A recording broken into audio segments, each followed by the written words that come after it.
I don't blame you. Right. I am 3 hours earlier in time. Yeah, We are live and in charge, and we are all here tonight, so that's great.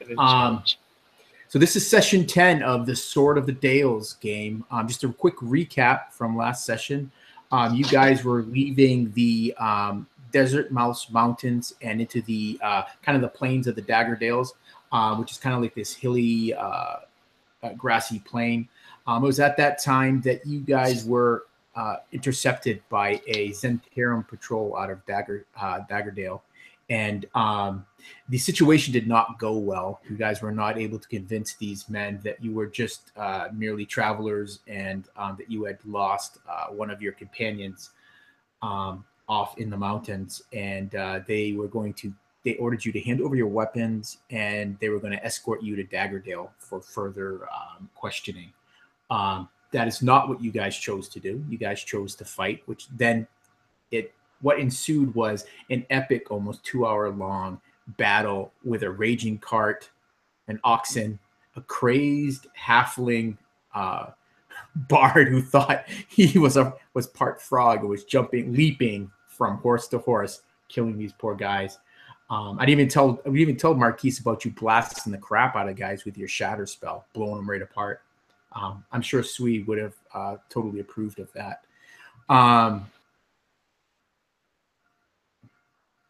Yes. Yeah, you guys definitely are fully rested when this session picks up. So we're going to pick up where things left. You guys started heading south after that. You guys made pretty quick time because you were concerned that one or two of these guys may have gotten away and that they would go and seek help. So it was to your benefit to get south across the bridge and closer to Shadowdale, where it'd be less likely that the Zhentarim have a active presence. You already know that the Zhentarim have a covert presence in a lot of the Dales in the Dale lands, because you were actually able to root out several of their agents within Shadowdale, and many of them either fled or were captured.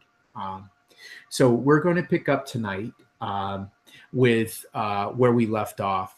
It's Sly and Laura Lynn and Honey having found the poor body of Tomas, sitting quietly in the woods by this small brook.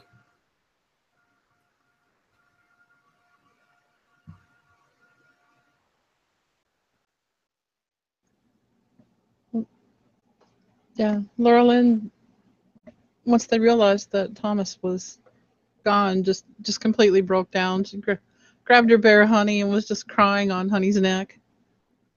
All they've been through, and to lose him at the last minute before we could get him to town was just too much for her. She lived through all the stress, all the battles, and one of the things she was fighting for was to protect this young child. And it was too late. She failed.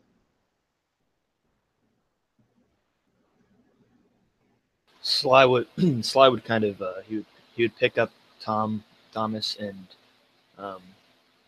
kind of hold him for a little while, just solemn. He's not as visibly upset as Laura Lynn is, but he's just he looks discouraged at this point now. He kind of feels like a bad omen for what they're going to go through now, as they made it all this way with Tomas, and things were able to work out despite how dangerous they were. And now for him, to pass in what seems like the most peaceful way possible, the least dangerous way possible for him to go. And Sly just, he can't stop thinking, but what happens next then? If this is the way that things are going now, what's going to happen to us later? And it strikes a bit of fear in his heart, a bit of fear that is not easily shaken. After a few minutes, just kind of reflecting, he does eventually shake it, and he takes Tomas closer to the brook, the bank, and he's going to start to dig a somewhat shallow grave, but with the spell Mold Earth able to move aside a decent amount of the dirt and just kind of make a semi-shallow grave next to this brookside, to maintain the peacefulness of his death in the afterlife.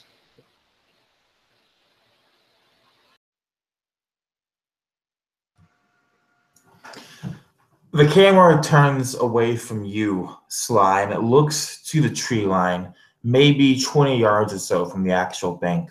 It is dark underneath the boughs of these trees here in the Dale lands, and so the camera has to zoom in ever so slightly, to see who stands there.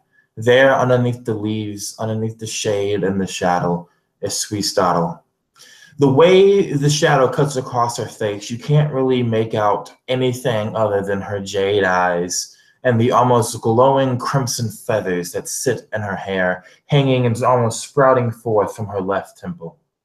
She watches you dig the body. She watches you weave the spell to move the earth and the sand, and then she steps out. She does so just enough for you to hear her stepping on twigs, for you to hear the breaking of branches, for you to hear the soft sluck of earth and sand underneath her boots. And she waits for you to turn, both Sly and Laurelin. Sly's almost done digging the grave. He knows it's Sui. He could just kind of gets that feeling now. And he finishes digging it before he turns to look at her, and he'll place Tomas in it. Before he'll cover him up with the dirt, he'll turn and look at her, just to kind of give an opportunity for last words for anybody. Laurelin also turns to look at Sui, because she knows that Sui would have done that to get attention. There is necromancy in these hills, necromancy in this forest. If you bury the body instead of burning it, you will have to bury him again as we did his father. And she says it, as she always does, coldly, not respecting the emotion that racks the both of you.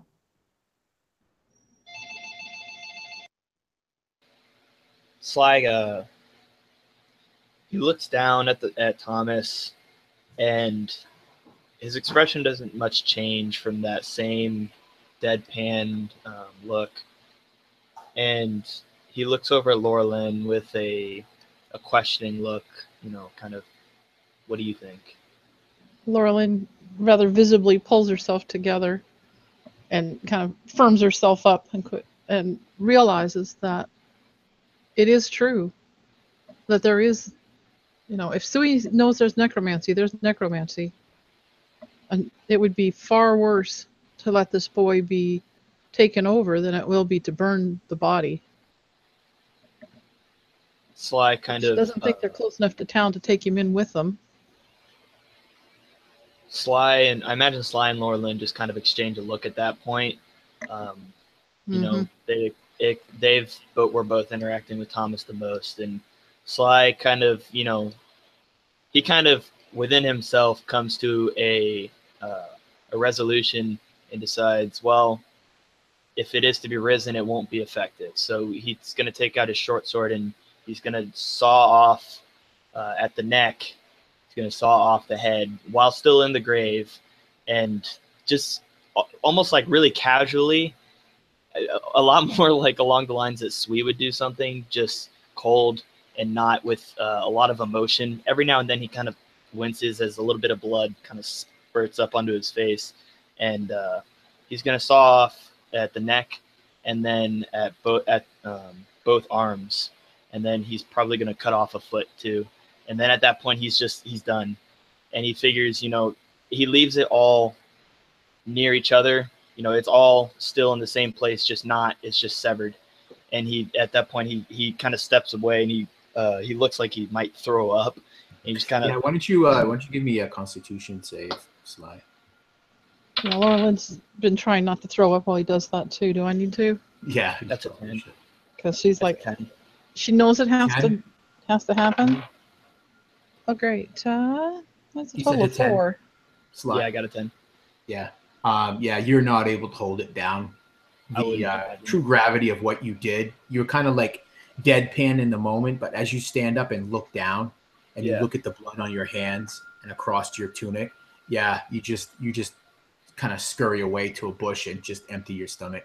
Yeah, as he finishes the one foot, he grabs the other one and he goes to do it, and he just sees the foot there, and it for some reason it catches his eye and it distracts him enough for him to just look at the work that he did, and he's gonna, because he's very close to the brook, he leans over the edge and as he morphs into the brook. As you do that, Suicidal takes very fast, pragmatic, and short steps to the edge of the grave. She looks into the disembodied corpse. She raises her left hand, and she's going to repeatedly Eldritch Blast the body. And by then, she's off puking in a bush. She can't. It's just too horrible. She knows that something has to be done, but it's too gross. For all the blood stuff she's seen in battle, all the blood, everything, it's nothing like destroying the corpse of this poor little boy. After she gets a few good ones in, and the deed is done, Sui obviously wanting to go above and beyond to make sure it's done. Sly, he puts his hand up, and he kind of like turns back. He says, "That's enough. I think that's enough. Okay." She looks over to you, like her head just turns, her mouth completely aligned, her eyes betraying no emotion. When you look at her, it's like looking at a statue that is looking down at you, Sly. Then she lowers her hand. She indicates with a nod of her chin the pile of sand that you moved with the mold earth for you to move back over the body. And she turns, she begins to head back to the camp, satisfied, uncaring. Then Laurelyn composes herself again and calls Honey in to help dig and push the dirt back over the body. Yeah, and Sly just kind of slowly moves it back. I mean, he covers, like he tries to cover it first, but he doesn't, like after he gets it covered in, okay, he just kind of slowly, methodically puts it back, and he'll pat it down, try and make it even so that it's not disturbed very easily. And eventually he'd probably, after he's done, sit down next to it and just take a minute to breathe. He might barf one more time and then just breathe. Laurelyn also found a decent sized rock and put it over the grave to mark the spot, and just spoke a few words to the gods. She goes, I don't know why you let this happen to this little boy, gods, but I hope whoever's over him takes him up and keeps him now. Rest in peace, Thomas. Sly kind of mumbles, says, where's Benedict when you need him? So true.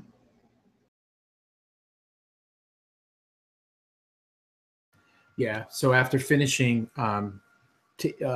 laying Thomas to rest, in probably one of the most unique ways I have ever heard, congratulations, everyone, you make your way back to your camp. Honey, the whole way, Laurelyn, is just kind of, there's just this kind of this throatal kind of, and she definitely, she had gotten very close with Thomas in the short time that, in the few days that he had traveled with you. So you sense that, you sense a sadness in your companion as you make your way back to camp. Now, unless you guys do anything or anything else happens, you guys continue to kind of sleep through the night, maybe not quite so restful as nights previous, as thoughts kind of drift to Thomas, with the exception of Suicidal, who probably sleeps a very sound sleep. And you wake the next morning. You wake with a frost has kind of spread across the ground. You kind of shaking it out of your blankets and your bedrolls. As you prepare a breakfast and head back to Shadowdale. You expect that with good time, you'll be there before midday.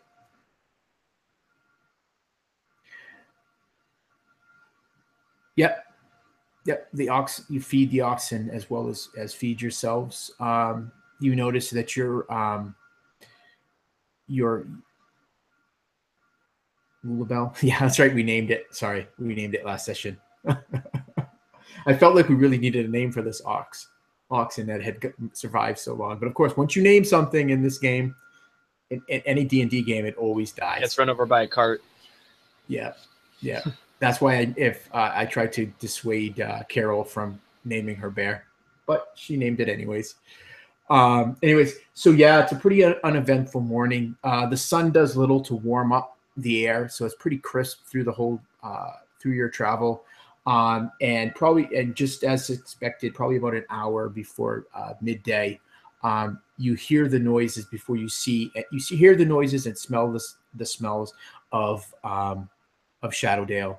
The noises of people moving through the streets, hawkers off in the distance trying to sell their wares, and the bakings coming from, and the smoke coming from the businesses and the homes of Shadowdale. It's a welcome sight as you see a small bridge that you cross over and enter Shadowdale. You see many people moving about their own business. Several of them either nod or give you a wave of greeting as they've come to know you in your time in Shadowdale. And several of them probably even knowing that you are on some mission, not knowing what it was. They see many adventurers come into this town, and fewer return. So you're not far in town, Sly, before you hear your name yelled, and you look over and you see the captain. He waves to you, and he's got a couple of the men of the watch with him, and he starts to approach your cart. So I would kind of like, as they're just rolling through town, so he would kind of pop off the cart real quick and meet Barnes halfway. Still mentally, Sly's exhausted from the entire journey. He like a lot's happened for him, and so he's not all there. He's not with it all the way. So he just kind of walks up with that same that lost look, that lost in thought look. And it probably takes a minute for he'll approach Barnes, but it probably takes a minute for him to acknowledge him. Barnes might have to catch his attention and say, hey Sly, what are you doing, Squirt?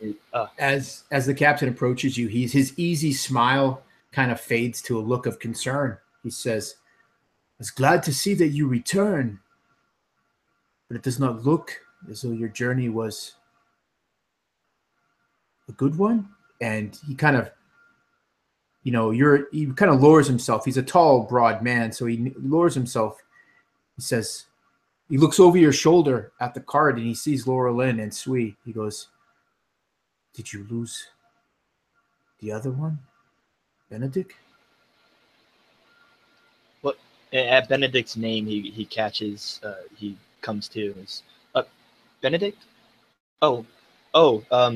Benedict is off.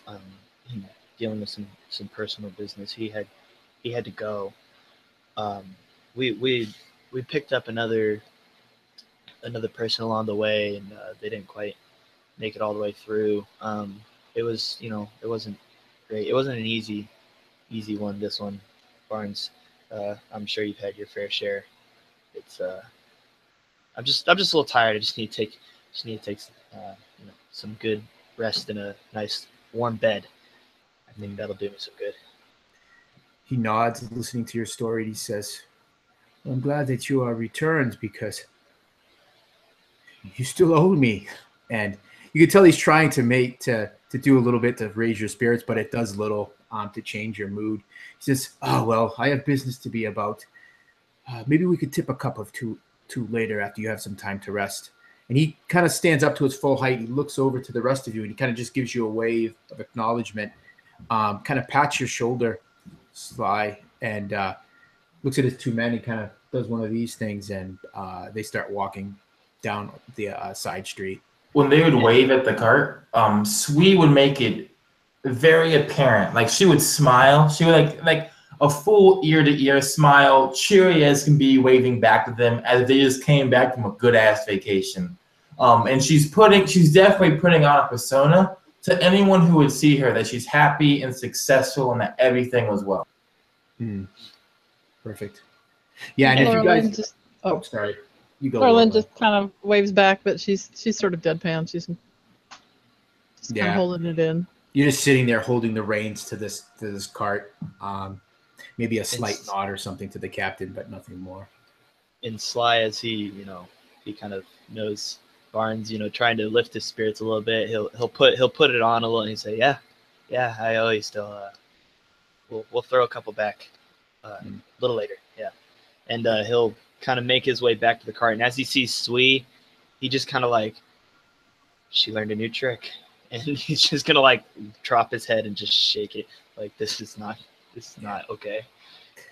So you climb back up into the cart, and I just want to. So the only people that know of your mission are Liero, the scribe for Elminster, and I have changed his name because I like Liero better than the name from the adventure. So I'm trying to keep fairly true to the written adventure, the Sword of the Dales, the first one. What was the other name? It was Lheao. Too many letters. Liero's way better. Liero. Yeah, I like that one. They tried to be fancy in the first one because he's like this descendant from this kingdom, and he's spirited away so that he wouldn't be murdered. And his name is like it's in a what do they call that? An anagram of what his true title is. Oh, that's dope. Which I love it that it's pretty cool, but his title just does not make a good name. I'd like to buy another vowel, please. right. It needed just one more vowel, like a U. But anyways, so what is it? What was it you guys would like to do? You're all back in the cart. But anyways, that's what I was saying is that he and Jahil, Silvermane, yeah, were the only ones that knew of your mission. Because I remember you guys had thought for a while that she might be an agent of the Zhentarim, and you tested her and found out that she wasn't. Probably one of the few people besides Elminster and Liero that you can trust in. Rumor of our return will eventually spread the Silvermane within the next hour or so. So I'm going to Swee's going to suggest that we go to Elminster's tower. Perfect. Yeah, you can see it off in the distance. It's sitting up on this hill, nestled up on this hill. So you ride over there. Again, you get some waves and whatnot. People kind of move aside. You see that as the weather is getting cooler, it seems like the population in Shadowdale has almost increased twofold, which is not uncommon in the climes where it gets cold. Travel usually slows down as the winter months approach. People kind of bed down for the winter, make a place where they stay, especially when the heavy snows start to come. So what you're seeing is this explosion in the population of Shadowdale. But you make your way unaccosted to the base of this hill, and you walk up this path to the front door of Elminster's tower. There is unlike last time, there is no note upon the door shooing away visitors and gawkers. What will you guys do? Knock.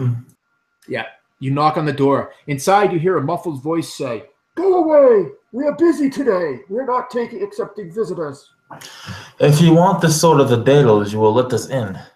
You don't even finish. You get to like Dales, and all of a sudden the door comes ripping open, Sweet. And standing there is a rather disheveled Lareo, and his hair kind of unkempt. He's got the ink spots all over his arms. He's still holding a quilt and a scroll that has it's scrolled and there's like ink spread down where he just moves so quickly. He goes, quickly, come in. Sweet Starter was going to say something like kind or jovial to him, but seeing like the expression on his face, he just nonchalantly walks in. Yeah. So it looks much like it did your first visit. Vials, bottles, scrolls, books just strewn about, covering many of these tables in this main foyer, or foyer, not a foyer, foyer. And he quickly brings you into one of these side rooms where there are much more comfortable seats to sit. And thank you, Carol. That means a lot to me. And so he goes, "Please have a seat. Which one of you is carrying the sword, and is it wrapped as you guys had wrapped it before?" It was Sweet, yeah. And I think we said she had a wrap last session. Yep, definitely wrapped. Yeah. Well, because remember, it has that light blue glow, and it always has that glow. Mm-hmm. So we wrapped it. So it's wrapped completely from pommel to tip, so that way you can't even tilt the sword. So it's like it's slung over her back like a strap. She goes to a table, nonchalantly moves up to the side and then puts the wrapped sword down and begins to undo it. Yeah, you can see he's expectantly been looking at what's wrapped on your back, and as you set it down, it's like he starts wringing his hands, and he says, "Oh, please sit down, and he stands up next beside you, Suistadel, as you unwrap this sword, and there's like this intake of breath, it kind of like the sucking of teeth sound, as he looks down, and he just tentatively kind of just runs his hand along the polished silver blade, kind of fingering the runes that spell out Marydale. First, she stays standing. 2, she is intently watching his face as he looks at this thing, trying to read him. Yep. Yeah. Give me an insight roll. And either of you other two, if you're kind of looking at his reaction. We got an 8 on that, so it's not very good. Wow. Yeah. Huh. I'm going to intently watch him too. There's a certain degree of befuddlement for you, Suistadel, because you're usually so good at reading these warm bloods' reactions and what they're thinking, but for some reason, nice. You guys are rolling hot now, Marquise, man. Anyway. I imagine that Suistadel, what she's reading is about 100 different emotions, and she's just having trouble finding the right category to put them in. There's one word that comes to your mind, Sui, and that's wonder. And that's what kind of gives you that bright light.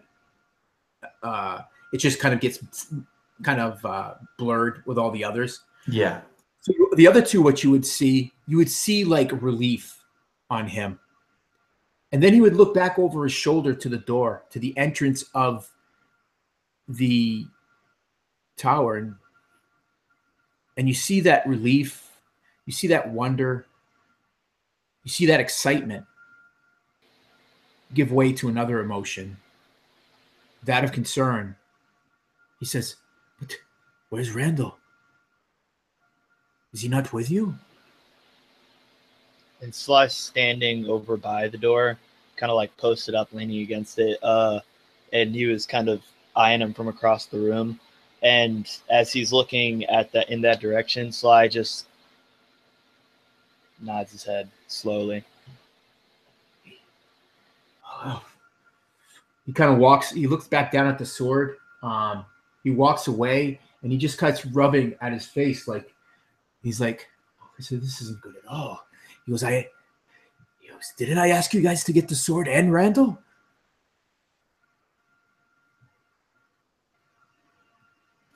A ghost told us, or rather the voice of a ghost told us that Randall was not there and that we must go further to find him. You say a ghost, and he says, "What do you mean a ghost?" A female voice that spiraled into my skull and told me that Randall was not to be found in the tomb. Does he live? And he walks closer to the three of you. Perhaps.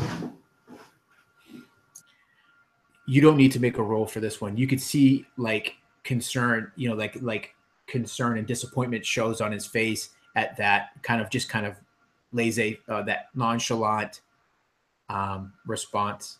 He's like, "Do we know where he is? Was he captured?" He was taken. And then she looks to Sly. And Sly's like, he's only half paying attention. He's kind of got like one eye on Liero and one eye at the floor. And if him and Sui make eye contact, Sly just gives the look that he says, "You do the talking. I'm like, I've got nothing." I'm having memory lapses, so I'm just gonna have Sweet. Sweet's just gonna be like, "Yeah, he was taken," and that's gonna be the end of that. Yeah, yeah. It was a while ago since when you guys retrieved the sword. Yeah, it was like this disembodied voice that was just in your head, Sweet, and it said that Randall was taken and that taken to the Spider Haunt Wood, and if you were to save him, that's where you must go. The voice that was in my head told me that there is a wood a wood that spiders haunt, and that in that wood we would find Randall. Spider hunt. It's a dangerous place. Not too many people go there. And he starts rummaging around. He kind of walks off into the other room, and you hear like things falling. You hear a glass vial or jar shatter on the floor, and he comes in with an armload of a couple of scrolls, and he spreads it out. One of these scrolls in front of you, it's this map, and it's a map of the spider haunt. And he said, and you could see that, yeah, it's not far. It doesn't lie that far. It lies to the west of Shadowdale, and it's a rather vast forest. Not as big as the forest that you are from, Laurelin, but it skirts along the Desert Mouth Mountains.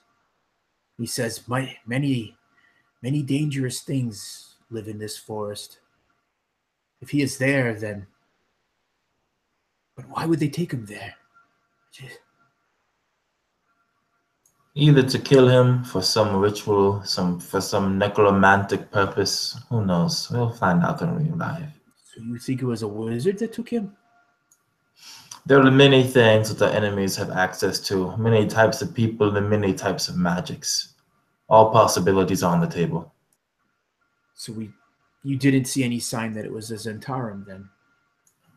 Again, no, but all possibilities are on the table.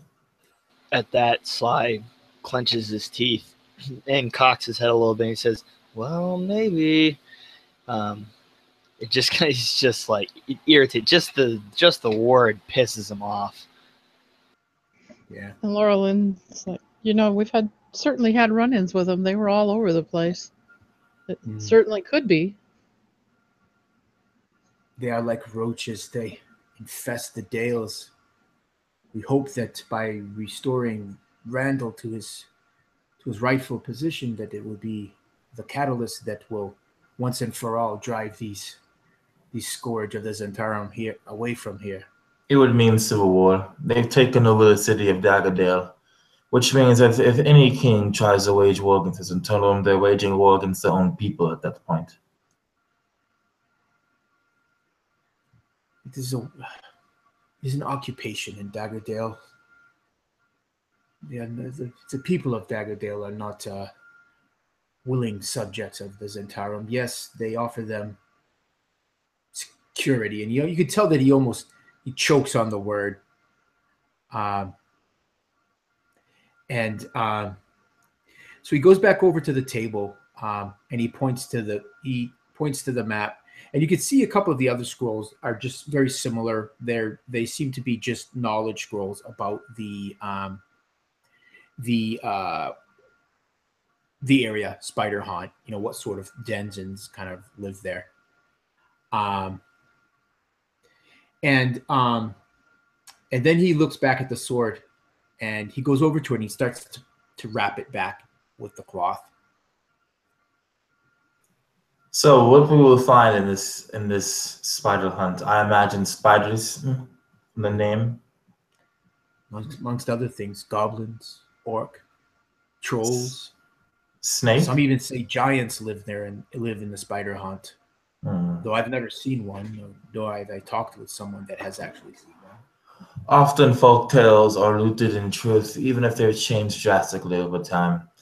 Again, everything is on the table. So if there are spiders and trolls and giants in the rumors, then we will operate as if there are spiders and trolls and giants in the wood. So he finishes wrapping this sword and he says, well, you must rest and regain your strength and be off to spider hunt, right? We will need supplies, of course, assuming that you have supplies for us. Well, like before, I will speak with my friends here in Shadowdale and make sure that all of your necessities are met. Good. I will be going to the where Silvermane is. I must speak with her. As must the rest of us. And she looks at the other two when she says that. When we return, we will be making the rest of our preparations, and then we will leave for the wood from here. Yes, and then she looks to Laurel and Sly for their approval. Slide, nod. Laurel's like, yep, sounds good to me. And go ahead. I was just gonna say Larero. I'm just gonna suck that name. I thought about calling him Steve, but that was just like totally immersion breaking. Brandon Larero smiles at that, and he kind of, some of that concern has been lifted off. He would pull you aside, though, Sui, maybe offering refreshments to you, Sly, and Laura Lynn, and he would pull you aside and sit down and motion to a cushioned high chair next to him. Sui, she doesn't want to sit, but she knows this person is giving her an in, right? To like his self. And the in to him is an in the Elminster, which is the biggest in you could ask for. So she takes the seat. Yeah. So he kind of steeples his fingers and he sits there, and it's like, and this is probably agonizing. Well, maybe it's not agonizing to Sui because he doesn't say anything for a good 10-second pause. And then he says, tell me everything of this ghost. What did it look like? What did it sound like? Has it spoken to you again? With her new active feat, Sui Startle will look at him for a moment, and then she will begin to speak, and she will speak the exact voice back to him and the exact message she was given. Oh, it's eerie. And he kind of like, again, sucks on his teeth, that sucking teeth sound. But this time it's not like with that tinge of excitement, but it's actually, he's a bit startled when you do that. And then he kind of recovers and he says, but it has not spoken with you again. She has not, nor did she make a physical appearance. We did see another ghost while we were there, the ghost of some type of king. There were some kind of creatures in the roof or the caves above the actual sword itself, but I think these two are unrelated to the voice itself. Mm.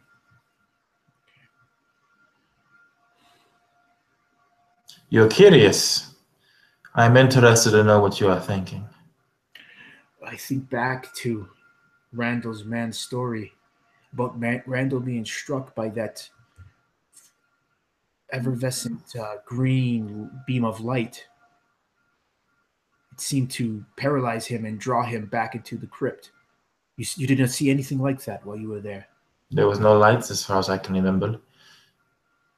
But there were many traps, most of them arcane, given that there was a wizard's tomb. Mm. And given how we had to enter, there was another specter that guarded the door that spoke only as a voice. And then she would replicate his voice as well and everything that he said. And then she would continue on, not skipping a beat as if it's nothing what she's doing. She would continue on and talk about the woman, right? The female statue that was at the tomb. And she would end basically saying that she is, well, I believe that this female elf is somehow related to the voice. Laura Lynn is really pretty surprised to see Sui do this. She didn't realize Sui had that talent. Right. Just Yeah, kinda you guys looking can at her overhear going, their conversation, even though it's meant to be a conversation in private. But Larero doesn't even realize how much his voice has kind of the excitement of what's been going on. He's not an adventurer himself.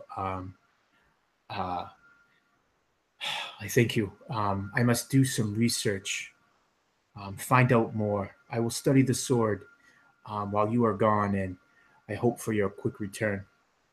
And he would stand and, he wouldn't usher you out quickly, but you guys would get a sense that, kind of finish your drinks and go, kind of a thing. We will be back in the morning.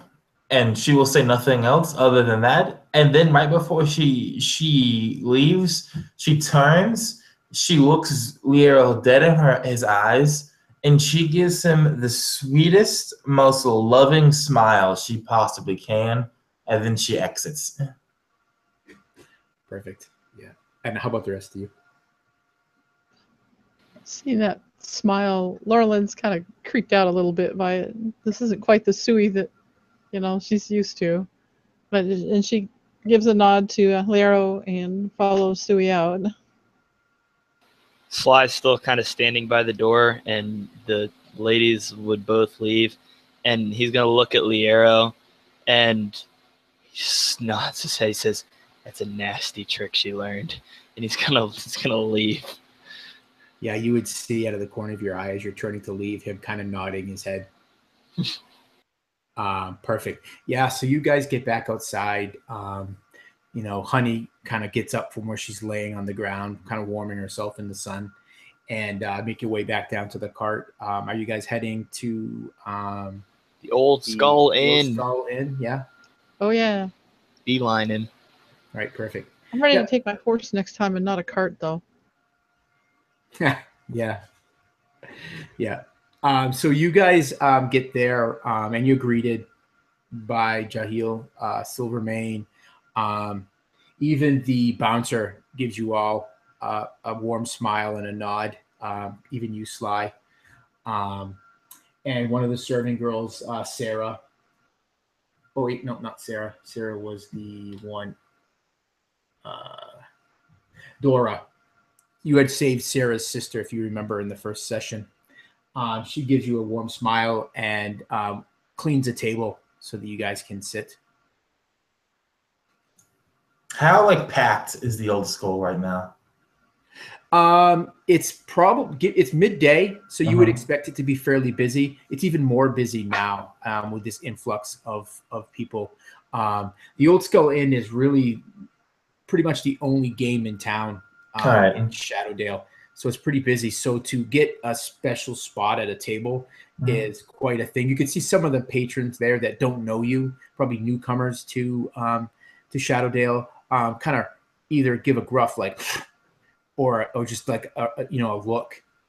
For every foul look that Sui receives from these outsiders, she responds with a look that's so sweet and nice and loving. It's almost welcoming. Like she's inviting people to come to her, and she's already an attractive woman. So it just makes it more attractive when she's so nice to these people. And then I imagine the regulars and everything who know all three of us are all the way talking to us and joking to us and everything. And she's just going back and forth, saying basically saying all the right things to people to give herself more presence inside of this inn, because she's realized if there's going to be any kind of stuff done with Daggerdale, she needs to basically become a cultural hero to these people. And she's building herself up to that point with the two sidekicks.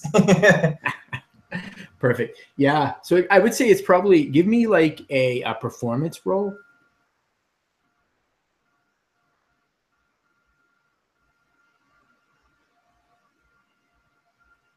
Oh, you're muted. Yeah. I was, that's a 19. 19. Oh yeah. Yeah. So you would say more of these patrons than not you have the effect on them that you're looking for. Their scowls or whatnot turn to warm a bit. And, so it's kind of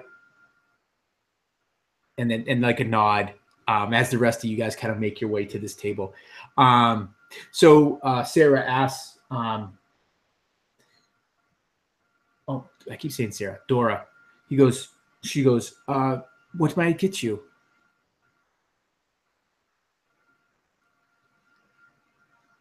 I want to look in water because Sweet just gets water. Yep. So she would get what you want for drinks, and as it happens, so you're there for a few minutes, kind of settling in. People have kind of acclimated to the newcomers, and so you guys are killing me. Your little side chat. I'm trying to focus, but you guys are typing like mad demons over there. Then Jahil approaches again. She's got that. She always has that gruff kind of air about her hair, her silvery hair pulled back in a functional ponytail. And she looks at the three, she nods, and she says, glad to see you're all back. Successful, I hope. Oh, in a way. And in a way? Successful, but at a cost. Do you have time, Miss Silvermane? Well, that would depend, ma'am. What do you have in mind, Lady Sweet? Well, what we have experienced. And her two comrades are going to see Sweet's face change it again. You know, the natural flow from character to character. Now she's solemn. Now she's hurt by the losses. Now she's emotionally drained. Having watched the emotions on Sly and Laura Lynn, she studied and she replicates them now to Silverman. And she says, "It has been painful. It has been dangerous. And it has been more than we Stop it, Kyle. Kyle's face is killing me. This is Sly's face. He's just like, this bitch. It has been more than we could. He's fighting back tears. He just wants to slit her throat. And then Sweet says this: "We met a young child whose father was dead. We took him in. We protected him as best we could." And she hesitates. She skips a beat. You feel as if she's about to cry. And then Sweet says, "We lost him." Upon hearing that, Jahil she reaches out and grabs one of your hands, Sweet, and she says, "I understand loss and what it can be like. You guys may not know this, but I was an adventurer once, and many friends did I lose. It never becomes easy." And she looks at the three of you, and what does she see on Sly as her gaze kind of drifts over to you? The most frustrated look possible. Oh my god. Sly has the biggest pint of ale that they offer, and he started off sipping it, and then when Jahil started talking to them and he started thinking about it, he took a big swig. And now that Sweet's doing all this, it's almost gone. He's trying so hard to not speak up because of how frustrating this is. Just the same person who not several hours ago was blasting this corpse to pieces is now fake choking back tears. And Sly wants to slap this bitch so hard. He wants to get up on that counter. He wants to walk up to her, look her stupid fake-ass smile in the face, and just bitch slap her. So bad does he want to do that, but so badly does he not want to be swallowed by ethereal snakes. That's right. Thus he drinks his pain away. For that one thought, I would like to give Sly a point of inspiration because that's hilarious. That is perfect. Thus, Sly drinks his pain away and orders another drink and finishes the rest of his first one. So Jahil misreads the emotion on your face, Sly, and she says to you, she goes, "Oh, I bet. Don't worry, little hobbit. No, not hobbit, halfling. Don't worry." Hey, at least they call you a gnome. I am gearing up for my Middle Earth. You're crossing in the Middle Earth. Gearing up for it. Don't worry, Master Halfling. You can take that energy and use it. You will avenge those that you have loved and lost. And Sly, as he gets his next pint, he just looks at her, grits his teeth, clenches as hard as possible, lifts his ale and says, "Aye," and chugs half of it. It's half his size, and he downs half of it. It was Laura Lynn, though. She's the one who protected the child the most, and she acts as if she just can't finish a sentence, and then she looks to Laura Lynn. Yeah. Laura Lynn, even though you know Sweet startle, I imagine you still can't differentiate the difference in the emotions. So she actually looks authentic, even though you know she can't be authentic. It would make no sense. But she still looks and acts and puts off that feeling of authenticity to you. Authenticity. Laura Lynn kind of gives Sweet a bit of a dirty look because she knows this is not natural, this is not normal, and this is even farther out of normal than Sweet used to be. And that she can't be feeling this, and yet she feels that they kind of have to put on a solid face in town here, at least for now. She's about Can't ready to call go her out in out the on her woods and have a shit. few words with Sui. Like, Sui, you got to kind of tone this down. It's just not going to go. But for now, she's just kind of, you know, she speaks up and she says, yes, honey kept the little boy when we were in adventuring. And we took him most of the way and lost him right at the end. It was really hard. And she is fighting back tears because she starts to think about Thomas instead of Sui. I want Sweet to grab Laurelyn's hand. And Laura Lynn's going to kind of like pull it back. And again, Jahil misreads that. I'm sorry to cut you off, but Jahil, I really have to interject because with that action, Jahil again misreads that. She says, "Lady, don't pull away from the comforts of your friends, especially in this loss." And she smiles at you, Sui.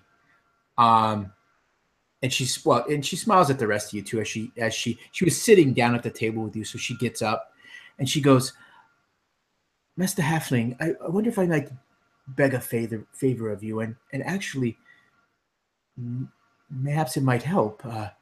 We have been without entertainment for some time, and I thought if you were up to it, that maybe you could entertain the guests. I will, of course, pay you for your time." Sly stands up on his bar stool, puts down his now empty pint. He looks at her, looks at Sui with her stupid smile.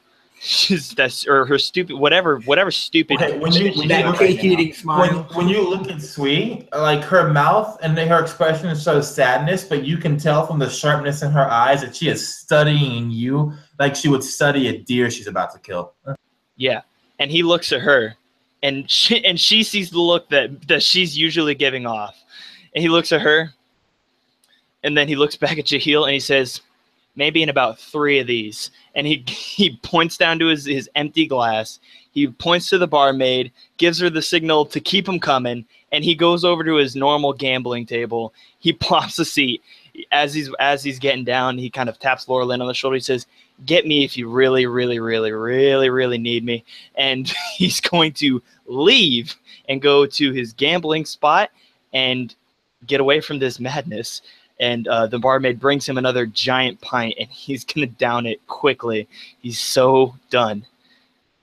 Yeah, as you kind of plop, now you're this little halfling, right? So you go up to this table that has these guys throwing dice, Like I own it, coins all across it, and you just kind of like muscle your way in there and literally like boof, douche. And only like you can see a couple of them are going to say something to you, but then they see the look on your face and they think better of it, and they're like, "Guess we have another player." And only like one of them knows me. It's probably the dealer, or whoever's. Remember that farmer from before? I can't remember his name. I don't think I wrote it down because he wasn't the one that I pissed off. Yeah, it's him, and he just gives you a rough day, huh? Yeah, and Sly just tosses a couple coins on the table. He says, "I'm in." Yeah, and he hands you the dice, and we'll pan back over to the table that now just has Laura Lynn and Sui, once friends. Are they still friends now? What do we see? Now that you got, there's just like that din of talk, conversation, the clanking of cutlery on dishware. So it's almost like, it's like it's a busy hour. So what happens if anything? Sui would give Laura Lynn time to either say something first, and if she doesn't say something in like 30 seconds, then she would say something. Laura Lynn kind of looks around at Sui and she goes, "You said that we could go ahead and gear up. I need to find some gear. I need to prepare. You said we were back tomorrow. If we're going to be ready to go, I need to get some things done." Sui takes the glass of water, she sips it, and as she's putting it down, she says, "You do not approve of my tactics." Not so much, no. And Sui looks at you, Laura Lynn, and she says, what she says, right, is colder than anything I think she would have ever said to Laura Lynn. She says to her flat out, if we don't want any more little boys to die on our watch, that means we have to make these people love us so they help us more. I remember the day I met you.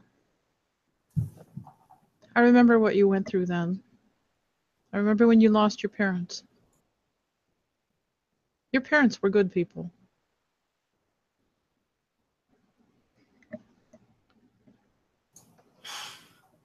Suicidal hears that,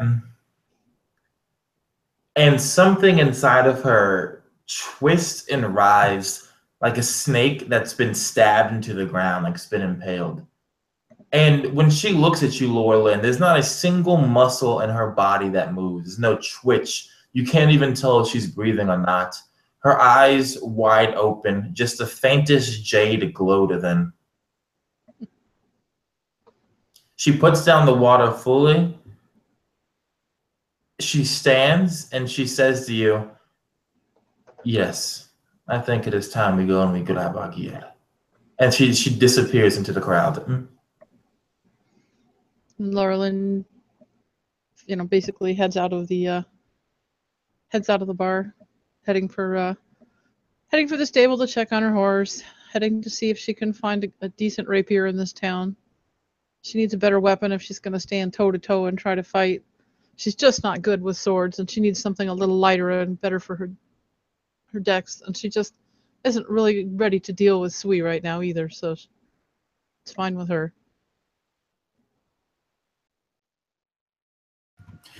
Perfect. So where does Sui leave the inn, or does she just disappear into the ground? No, she leaves the inn completely. Okay, perfect. So what is Sui about as she leaves? Sui exits to the back. She knows that she has to arrange everything, but there's something in the back of her head that's kind of gnawing at her, and she doesn't know what this feeling is. It feels like a tingle in her hands, a tingle in her stomach, and she feels the urge to want to break something, to want to hurt something, to want to dominate something. She walks into the woods. She walks for maybe an hour or so, if that's okay if we could skip ahead here. As she's doing so, she's whispering in the Wanti tongue under her breath, gathering a host of snakes. She stops. She finds a place where she used to hunt before she went on this journey and to find the sword. And she sees a foxhole. The snakes inside tell her that there's a fox in there nursing her young. Sui's fist balls and so tightly that you can see the knuckles turning white. She doesn't know what this thing she's feeling is. She's never felt rage before. She's never felt true murderous anger that grips you and cannot be undone. And so she doesn't know how to handle it. And so she exercises it through it the only way she knows how to, instinctually. And that instinct poisons and taints and twists the mind of the host of snakes that she's given. The screams and the cries and the squeals of the young of the fox and the mother fox itself can be heard throughout the wood. They are loud because the torture is prolonged, because she doesn't want to just destroy something. It's the Wanti instinct to dominate something, to dominate things that are your lesser, your weaker, because she is the ruling race of the world. 30 minutes pass, and she looks at what was once a foxhole. She looks at the blood and the bone and the guts and the fur. She doesn't know what this new emotion is, but it feels like that tingling feeling was a weight on her shoulders and now it's been gone. An emotion that she will soon learn, or that she calls to other people relief and satisfaction. And then she turns to head back into the city to gather her gear and whatnot. Yeah. So it's minutes after the final wail as you torture these poor little foxes and their vixen mom. And then there's just the silence of the forest around you, Sui. would probably be unsettling to most, but it calms whatever that burning emotion, we'll call it what it was. It's an emotion that she had, but then it's gone. And you find that, again, that balance. And you return. You start your walk back. In that time, Laura Lynn, you are able to see your horse, who is very well taken care of. And then you're able to make your way through town, maybe shaking off that feeling that you had in watching Swede, the girl you had saved, the girl you had forsaken your people for, to keep her from being killed, murdered in your eyes by your very people, the very people that you yourself have spent countless decades training, living, and fighting with. Oh, shit. Wow, Carol, I love it. So you spend that time for probably about the same time that Sui is wandering back into the town. Is the time you're finished gathering what supplies you feel you would need. You are able to find a decent rapier, and you're able to get it for cost, with no markup, and then unless you do something else, you find yourself drifting back to the inn, to, I guess, rest for the evening before you return to the tower. I would imagine go ahead. Sorry, I'd practice with it a little and get a good feel for it. Mm-hmm. Try to decide what I'm going to do with the sword, because the sword has the danger warning, but there's nobody in our group that couldn't actually use it. Right. So here's the thing. Laura Lynn, you actually are very good with the longsword. You've trained with it from an age where you were old enough to lift one. Your people always train with the longsword and the short sword. I think by your elven standards, you feel you're not good enough. So that's why you've chosen the rapier, if I may. I think what it is you felt, is it because Laura Lynn had that fight with that guard captain, and they kept each other on each other's guard? Yeah, because she could keep him off with the shield, but she just really wasn't hitting with his sword. She felt it was just a little too heavy. She got too tired with it. Right. She wanted something lighter and faster. Yeah. So there's like this mini courtyard that's between where they stable the horses and the inn proper. So you could train there. So when you return, maybe that's where you first go. You set the items you have gotten aside, and you just start training. Testing the sword, going through some forms that you have seen others in your elven people. Sly, give me 3 sleight of hand rolls. We'll see how Sly has been doing at the gambling table in his companion's absence.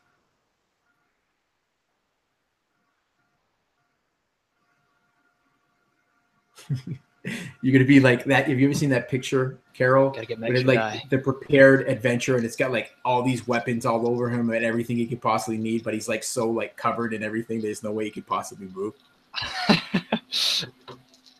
She had a couple little short swords that she went ahead and sold, kind of traded in as partial payment on the rapier. Yep. So she's not getting too many more stuffs. Yeah, too many more stuffs.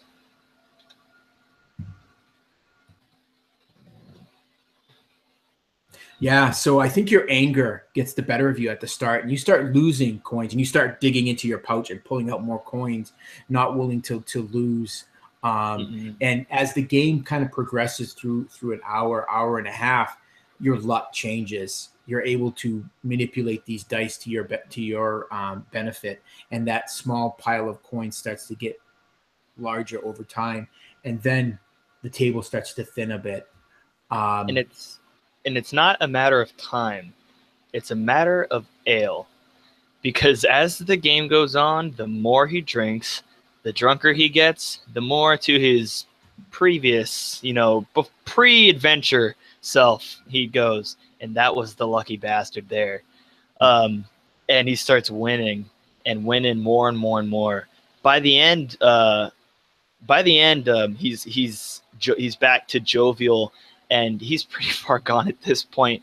He's taken his shirt off. He's taking his armor, his cloth leather armor off. He's just wearing his pants, and he's got his lute, and now he's dancing around the tavern up on the stage as every now and then he looks at Jahil, kind of like, you asked for this, and he's playing his songs, and he's just having a grand old time keeping the place alive. Yeah. You see, I think it's Barman. Derman is the bouncer.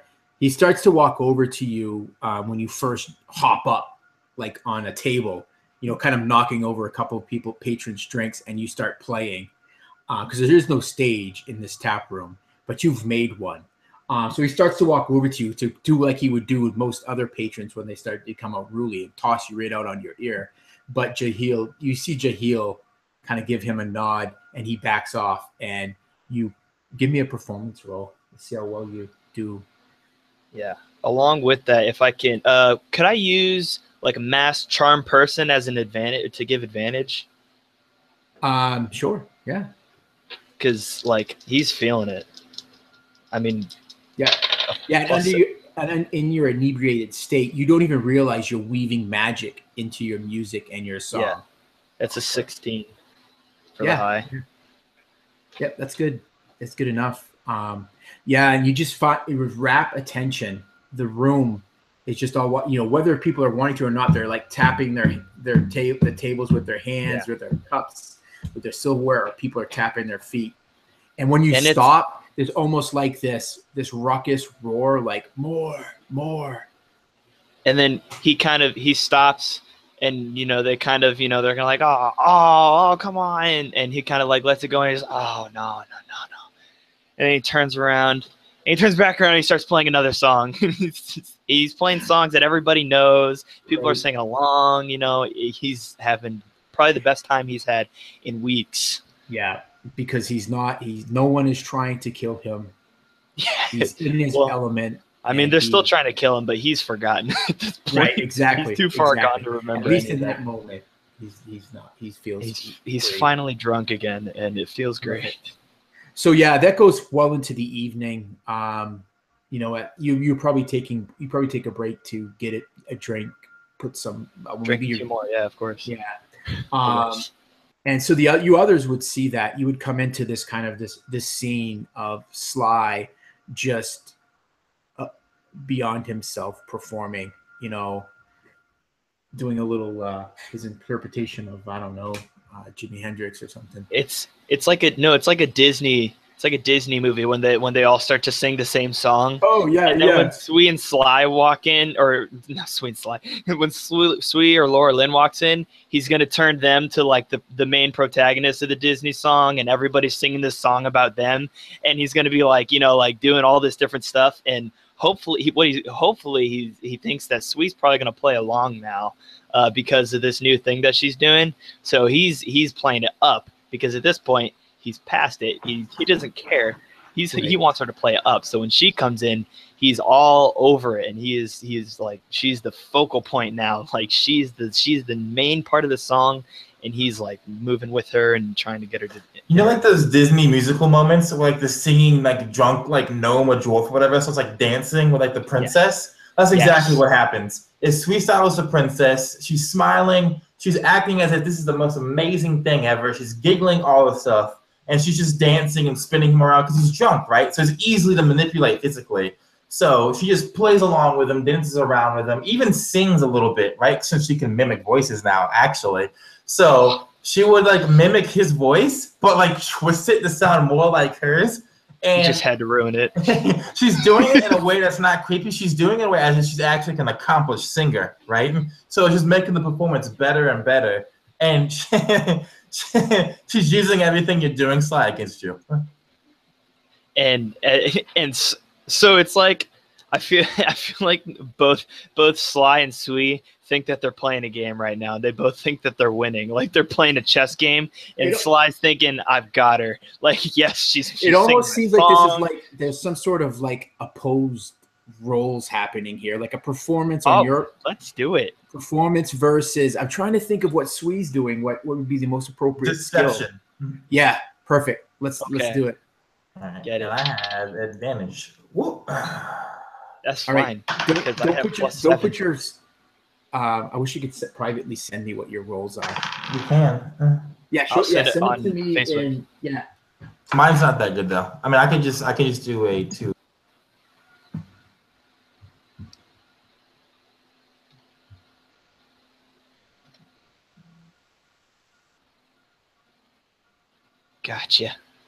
Gotcha, boy. There we go. No, I'm pretty sure you beat me on that just because you have +7 and I Yeah. did not roll well. Yes. Yeah. So, Sui, you're against anyone other than this. He's got a mission. He's got a goal, and the spirits don't hinder him in any fashion. If anything, they embolden this little halfling. Yes. The other Sly probably would have cowed to your ways, but yeah, he One second. What he's aiming to do, and Marquis is on you, but if what he's really wanting is he wants her to feel an emotion, a good one, a positive one, and he wants her to feel almost enamored by this. That's what he wants. That's what he's going for. I roll to see how gracefully she takes the loss. The roll is pretty low.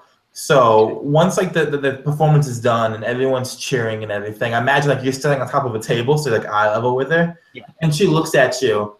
Still no emotion on her face, right? But she does say this, and she says to you, "It seems I still have much to learn, Master Halfling." She says, and she's copying Silvermane's voice when she says the Master Halfling, and then she's going to turn and leave.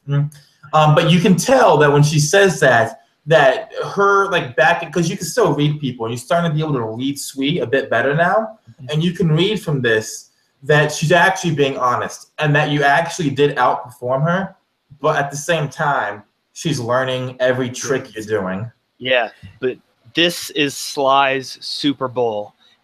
And he just came back from the 28-3 in the third quarter, and he just came back to win it in OT. This is Sly's greatest achievement to date. He is, when she says this, in his drunken stupor, he thinks he's keeping it cool, but his face is gonna go from and then she says that he gets that he didn't get what he wanted, but that he won, and he goes from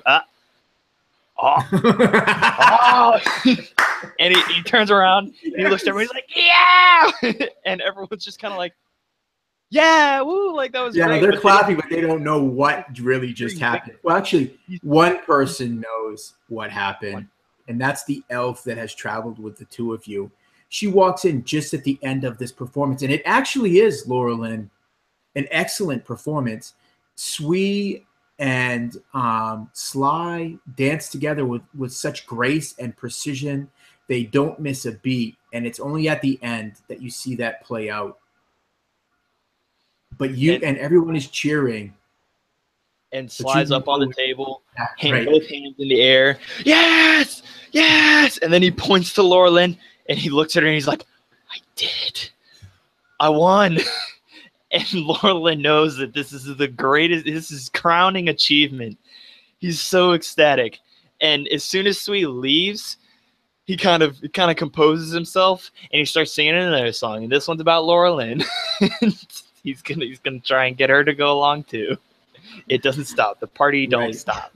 Perfect. Now Laurelyn kind of shakes her head at the "yes, I won" thing, but she's just kind of amazed to see that Sui was doing this as well as she was, for that matter.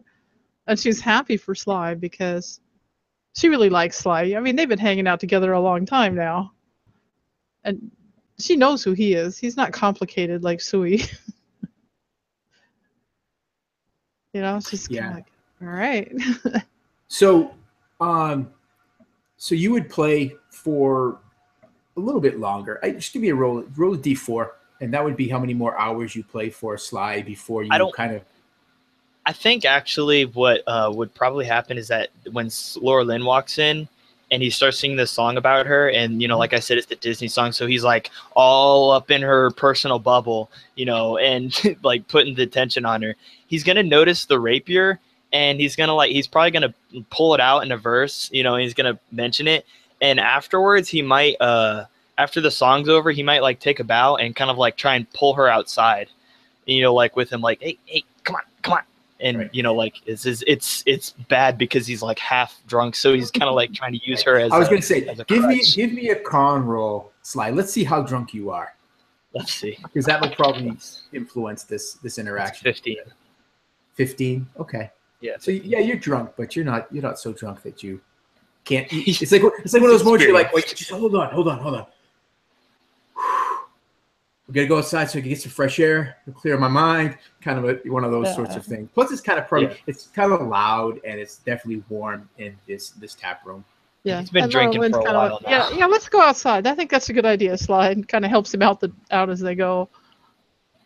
So as he leads her outside, he's gonna try and like lead her maybe over towards one of the sides of the building, maybe the back, you know, wherever there's kind of like enough open space.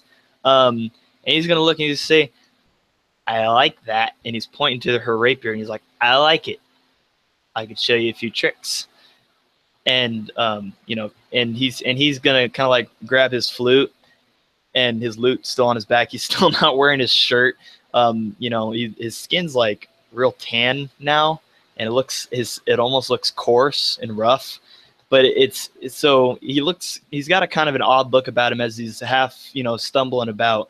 But he has his flute and he points it at you like his sword is attached right now, but it's not. And he points it and he says, "A duel," and kind of challenges her. Sly, you wouldn't want me to damage your flute. Think about this a moment.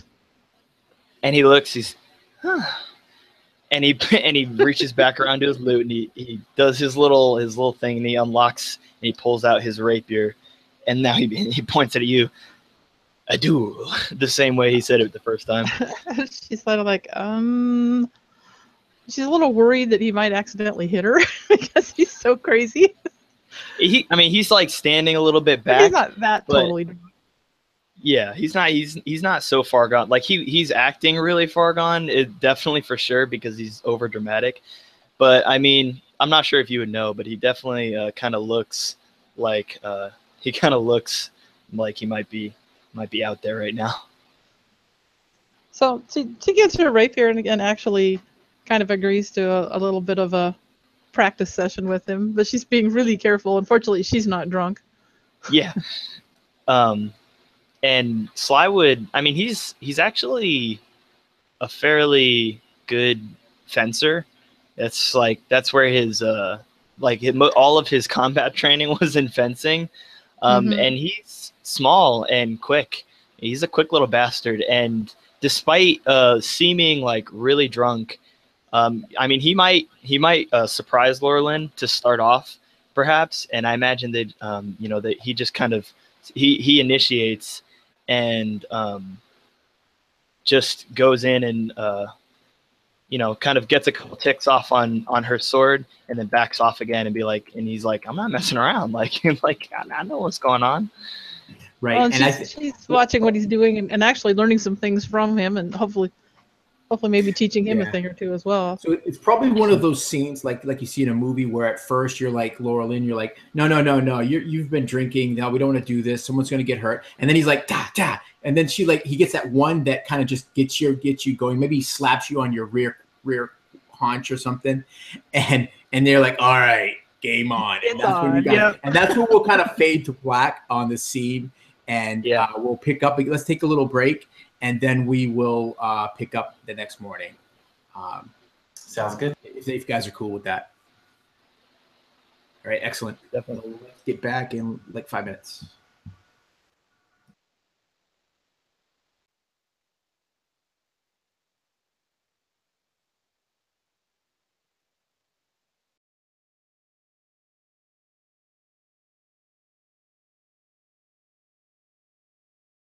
Neutral evil Wanti.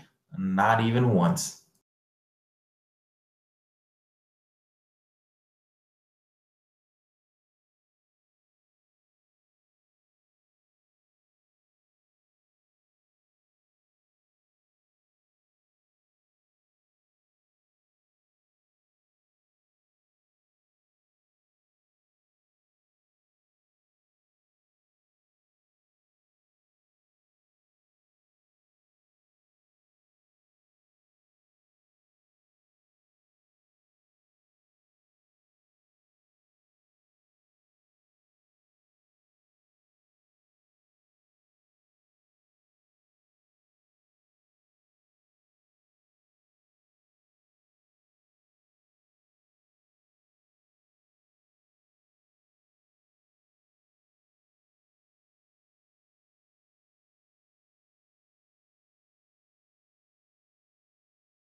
great scene, Kyle, in the old skull.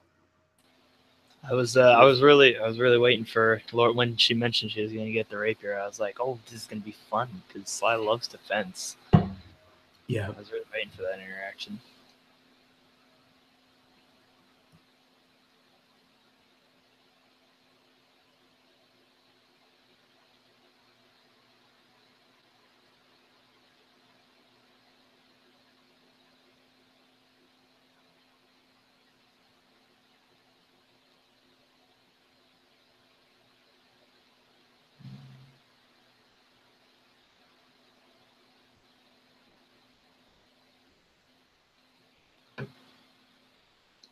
It's good to have Sweet back though. I feel like it's upped our role play. I think so, because it gives you that one really unique. Well, you guys you have unique characters, which is what's so great. But it gives us someone else to go off of too. Yeah. Right. Yeah.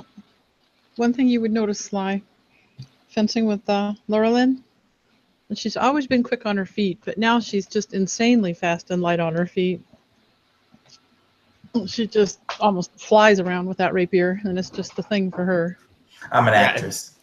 You're an actress. And Sly would definitely have been like thinking that he was gonna learn you something, and he would have been caught off by just how naturally adept Laura Lynn was with a rapier, and like he thought that was his niche, but she's got it, and so that would be that, but we'll never know who won. Although Laura Lynn probably won. Let's be honest. Well, it wasn't any kind of battle. Laura Lynn learned some things from Sly and managed to keep herself and him from getting hurt and had a good time. It felt really good to her because she got thoroughly warmed up and, and in tune with her new rapier, which she's really quite happy with. Yeah. I imagine it was quite a sight for anyone that was a passerby.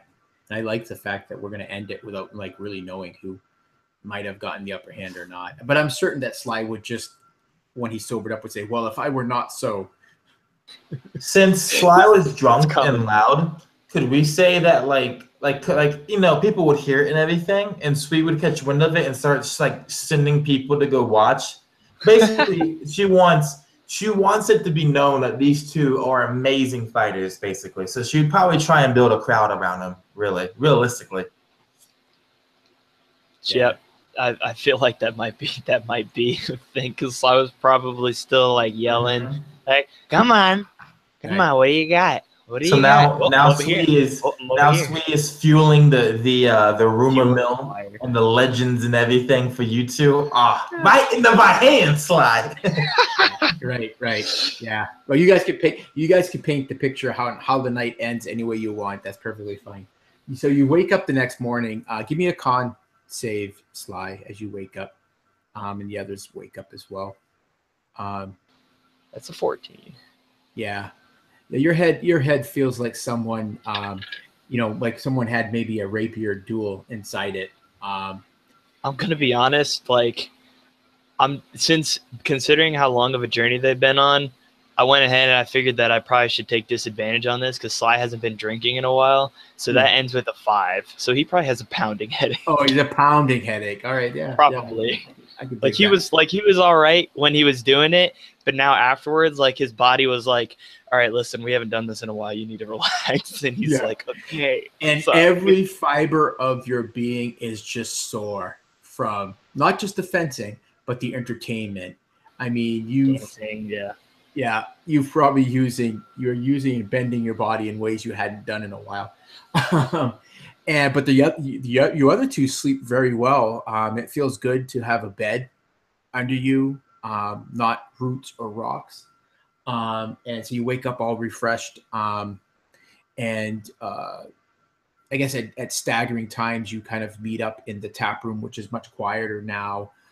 It's clean. The folks that Jahil has hired have already cleaned the tap room from the previous night's festivities. There's a few folks in there, guests of the inn, that are eating a breakfast or drinking maybe a watered down ale. or drinking maybe a tea or this exotic hot beverage from further to the south. So what is it you guys are going to do? Sly waits at the table. She knows that the other two see her. Well, she doesn't know this actually. She's not sure if they'll sit down with her or if they'll go out. And she's waiting at the table for those two. And Laura Lynn, when she came down, would come and sit with Suey and order some breakfast. She'd And managed Sly- to snack somewhere the night before, but not a real dinner. And Sly probably, right around the end of their meal, wakes up and head's just pounding, and his hair's a mess, and his breath stinks, and he's still not wearing his shirt, and he doesn't bother to put it on, but he just kind of like slow clambers downstairs, and he sees them, and he's just like slowly, zombily walks over to the table, sits down, and he's gonna order a water and some egg, and a loaf of bread and a piece of bread, and that's it. All right, when he sits down, I'm pushing her plate to the side. She sort of wipes her mouth and she says, "We are going to the spider hunt forest next. It is a place, as Leoro said, is dangerous. Trolls, giants, orcs, goblins, giant spiders. It will be unlike the tomb, I imagine. It will be a place where we will likely be in deathly and mortal danger." And she looks to you two when she says that, knowing that we had just exited like deathly and mortal danger, right? And she continues and says, "But since I doubt these people will be a lot less magical and they won't actually be people, I do not think that the kindness that we have shown and the patience we have shown to others will be applicable to those we find in the spider hunt forest." And Sly looks at Sui with this dead face, just like, "Do we have to go right now?" We will go soon. You will be fine. Laura Lynn orders another beer for Sly to get him going. And when he Hey, gets bring it, one over here. And when he gets it, he kind of like, "Oh yeah." And Sweet kinda like- Shadow pushes it off the table. Hey, it'll help him more than it'll hurt him at this point. Yeah, he it splashes. puts his to the head down. He floor. just he puts his head down. He just like whimpers. Where we're going, beer will be dangerous. All poisons will be dangerous. Allow me to make myself clear. We must kill everything that is not Randall that we find. Everything. That is not a Randall. I suspect there's a few things in there we don't need to kill. Right. No, we left And, two. Birds, and is this you where know. the rest of the party members change their name to Randall? After Steve said that? I'm now Laura Lynn and Meet Randall. my bear, Randall. I'm Randall. This is my friend Randall. This is my bear, Randall. My I'm name's Laura Lynn Randall. Randall. Nice to meet you. When Norland, Randall. This is sweet. Yeah, this is sweet. And this is Aristotle. What? When Orland says that, Sweet says, "We let two Zhentarim live. That was a mistake that I made, and it's not the one I aim to make again. Things that live are dangerous and they're variables, especially when they are trolls and orcs and goblins and spiders. We must not give anything the chance to attack us first, like we did in the tomb." And I'm imagining that would like bring out memories of when we got our shit stomped in at the tomb by the giant minotaur skeletons. So she brings that up and she says, "I do not aim to see you two die as Benedict did." Not Benedict. Fuck, what was his name? Matthias. Matthias. I did not aim to see you two die as Matthias did. At the memory of the tomb, Sly shudders, and then at the mention of Matthias's name, he kind of sits up and he kind of looks at Sweet like, "Come on, man, like come on, stop, leave me No. alone." There is no more mercy. There is no more kindness to our enemies. We leave them alive only if it is good to leave them alive. And the things we will find in this forest, if what Leoro said is true, are not good to be left alive. Well, we'll need to know if what he said was true, but in general, I expect you're right this time. Yeah, and normally Sly would, in his opposition to Sui, would kind of let it go, but this time it's almost like a regretful acceptance, and he just lets it go. He Certainly eats his bread. didn't want to let that last Zhentarim get away. Oh man. You hear this timid, and one of the serving girls, Sasha, is standing there, and she has a folded up tunic and bits of leather armor kind of held in her arms. And she goes, Sly, Jahil wanted me to return these to you. They were found strewn about the tap room last night. And she kind of puts this pile of your clothing in front of you on the table. And Sly looks up and he just goes, huh, thanks. And he doesn't remember losing them. Were you listening to realize us? he didn't have them. She looks at the serving girl. Were you listening to us? Oh, no, lady. I wouldn't listen. Look at me. And she looks at it in the eye. Were you listening to us? I said no, lady. And then Suisal just kind of shoos her off, doesn't say anything else. Okay. Yeah, she scurries off to the back, through the back door into the kitchens. And Sly looks at her and he's like, gosh, I like her. She's nice. Why'd you do that? Laura Lynn looks at Sui and she's like, maybe we should have these discussions not in the tap room. I agree. Normally it is fine when there's a din around us and I can keep awares, but it would seem the morning is not the place for this. But I digress. Is there anything else you two need to suggest? If not, I will go ahead and head to Liero's tower and prepare for when we leave. Alrighty. Perhaps Sly best get dressed. She kind of laughs at him a little bit. Yeah, and Sly kind of like looks at his clothes, and it's the same clothes that he was wearing when they buried Tomas, and they've got vomit stains on them still. And like he looks at it, and he's looking at his pants, and they've got some holes, and it looks dirty. And he's like, "Yeah, I gotta go change these out, but I'll meet you guys over there a little bit." When Suisato stands to leave, she takes special note of the warmth between Sly and Laura Lynn that is blossoming and how their friendship is growing stronger. And she categorizes that information in her brain and leaves to go basically get her armor from the armorer and then head over to Liero's tower.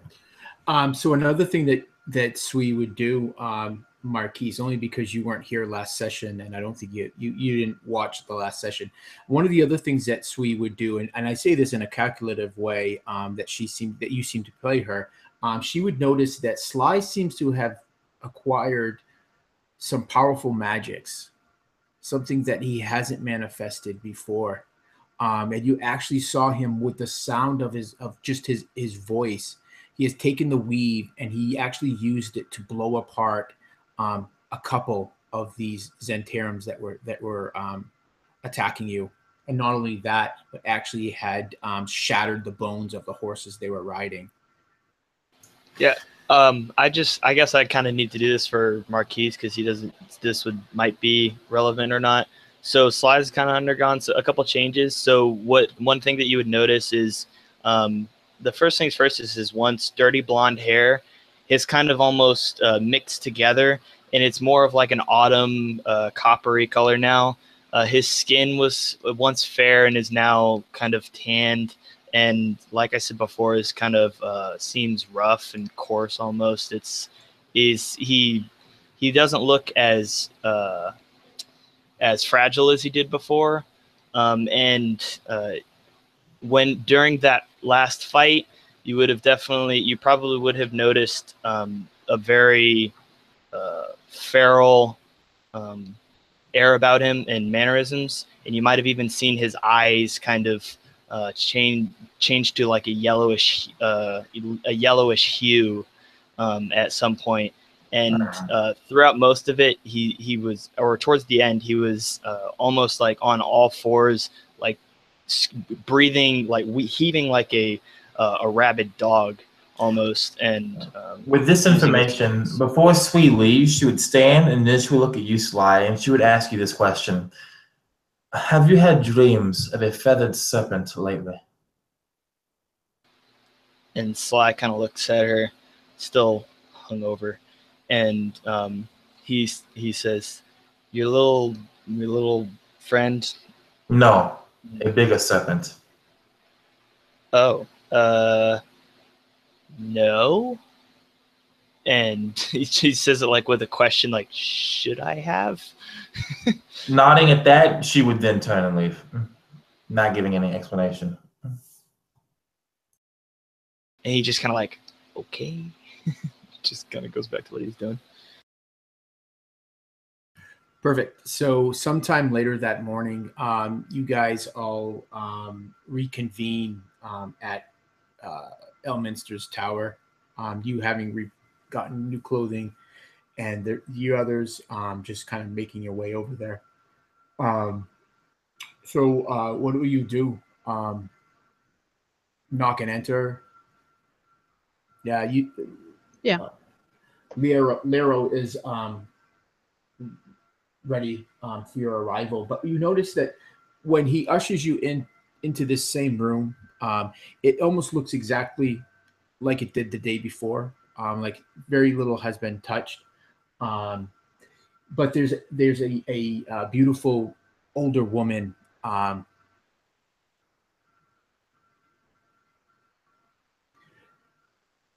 There's this older, beautiful woman sitting there as well. She's finely dressed, with bedecked with jewels, both in her ears, around her neck, and adorning her fingers. You would recognize her as the Lady Cheryl, the wife of the ruler of Shadowdale. You had met her before when you had petitioned for men to aid you in attacking the bandits. She smiles and stands as you guys enter. It is good to see that you are back. Liero has told me that you have done many great things in a short time, and I wanted to thank you personally. She doesn't skip a beat. Actually, no, she does skip a beat because she doesn't expect this. This is not in her calculations. She looks back to Lorla and Sly as if to gauge what they're thinking, and then she looks back to this woman, smiles, and says, "You honor us, but we have only done what is right for the people of the Shadowdales." Oh, not just the people of Shadowdale, people of all the Dales. And you could see sitting on a table beside where she was sitting is the uncovered sword. You can see its faint blue glow, kind of warming the area. But please come in. Tell me of your journey.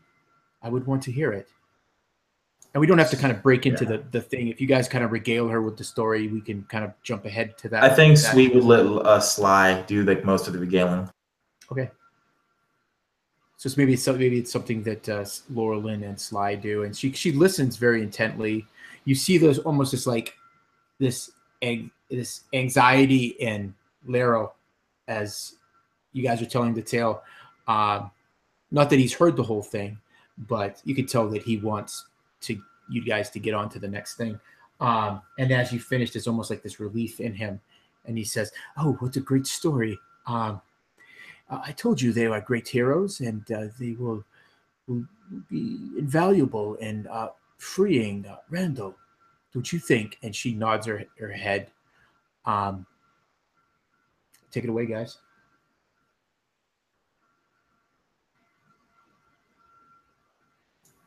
Sweet. Well, so how does Sly and Laura tell the story?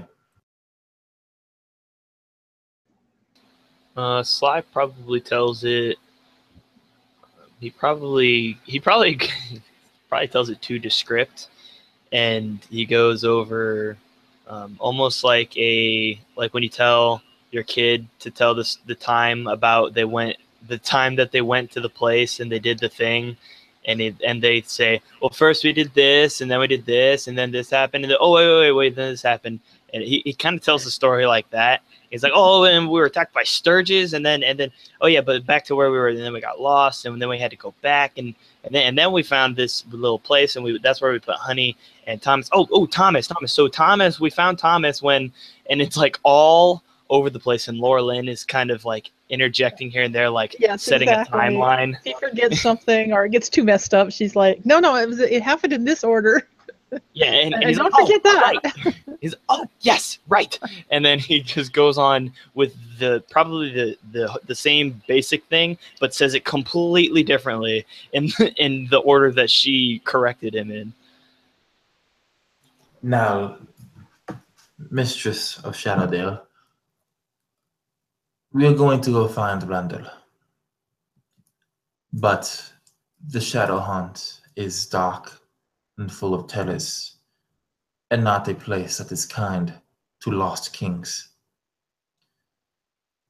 What will you do about the Zhentarim and Daggerdale if we find Randall and he is dead?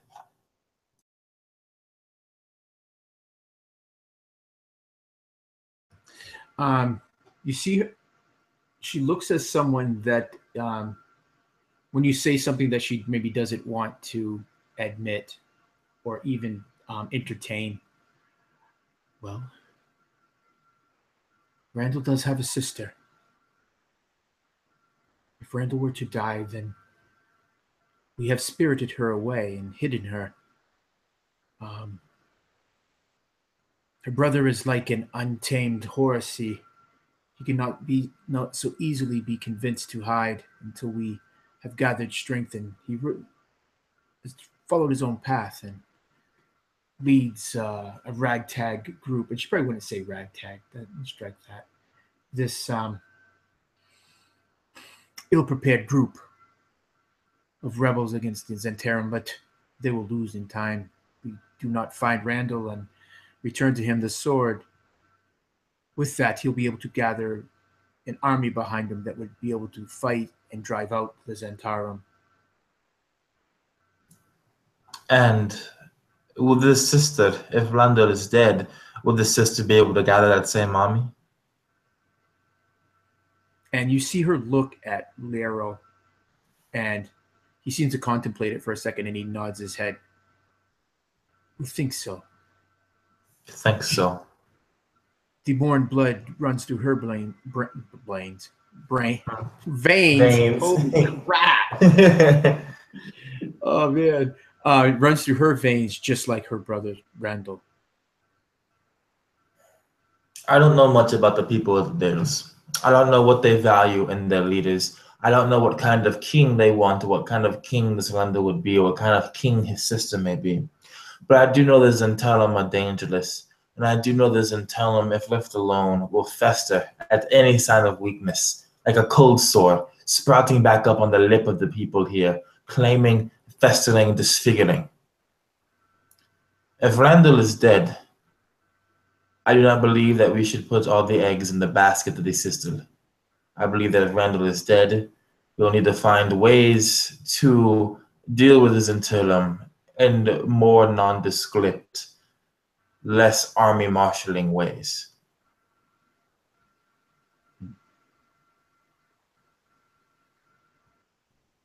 But go ahead. And she would look at you, and she would say, "How old do you look?" How old does she look? Sui looks like he's like early 20s.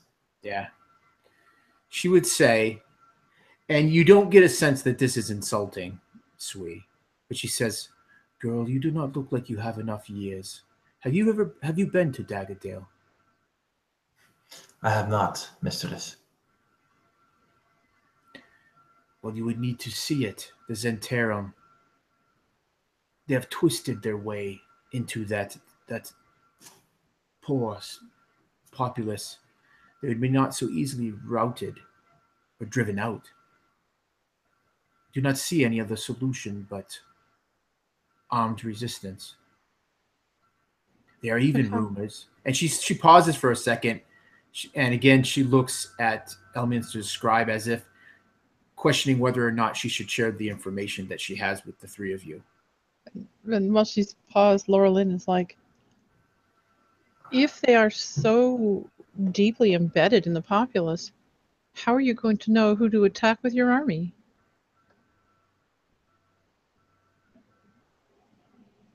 You could be killing your own subjects, or, you know, it sounds like you need a great deal more information. Maybe I misspoke. Or maybe I was unclear. That is not what I meant. What I meant is they are truly entrenched there. With not so cunning and guile will not get them out. They are the masters of those two forms. You had something on the tip of your tongue, and then you looked at Liero before you said it, Mistress. Please forgive me for watching you so closely. I mean no insult by doing so. But I believe there is more information you have not yet shared.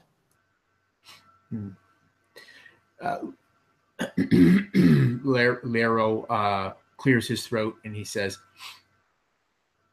I have gotten word from spies that I have in Daggerdale, people that I trust the utmost. But it would seem that they are raising the orc tribes. And I fear that they plan to use these tribes, lure them to their own devices so that they might move south further into the Dales. How long would you estimate, Liero and Mistress, that it will take these Zhentarim to organize the orc tribes? A phase of the moon, maybe a little bit longer. I see. Here's what I suggest. I will attempt to be back from the Shadow Hunt Forest before the fortnight has come to an end. Hopefully far sooner than that, should the gods be watching us and protective of us. After that, I will want to go to this Daggerdale.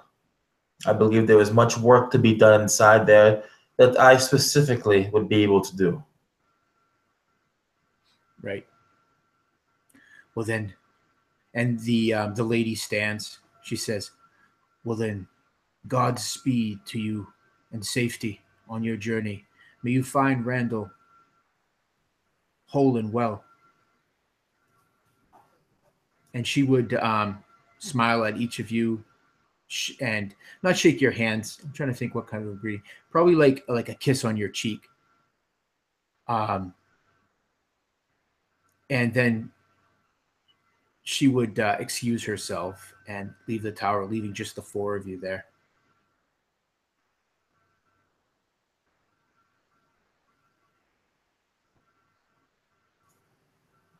Liero, what is the most dangerous thing that you know for a fact exists inside of this forest? I mentioned it the other day. They say there are these great giants that have been known to roam the darkest reaches of that forest. How do you kill a giant? The same way you kill any creature, it's just bigger. They say they're extremely dumb, but they have a hunger that is unsatiable. They will eat almost anything that is walking, whether it be on two or four legs. Do they chew their food or swallow? I have not gotten close enough, nor have I read any tales of anyone that has.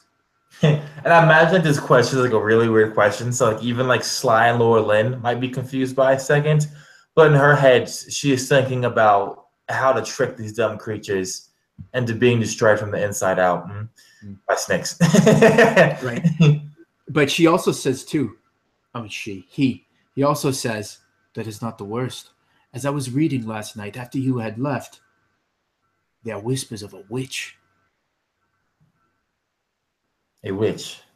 A foul witch. Great power that many have not seen in probably a century, and it's not even know if she still lives, but she's a dark and evil creature known to twist the creatures of the forest to her wills. I see. Is this witch? Sly perks up a little bit. That's it. He just perks up a little bit, like. Does this witch? Does she transform into other things, or does she just simply manipulate? I can't be certain.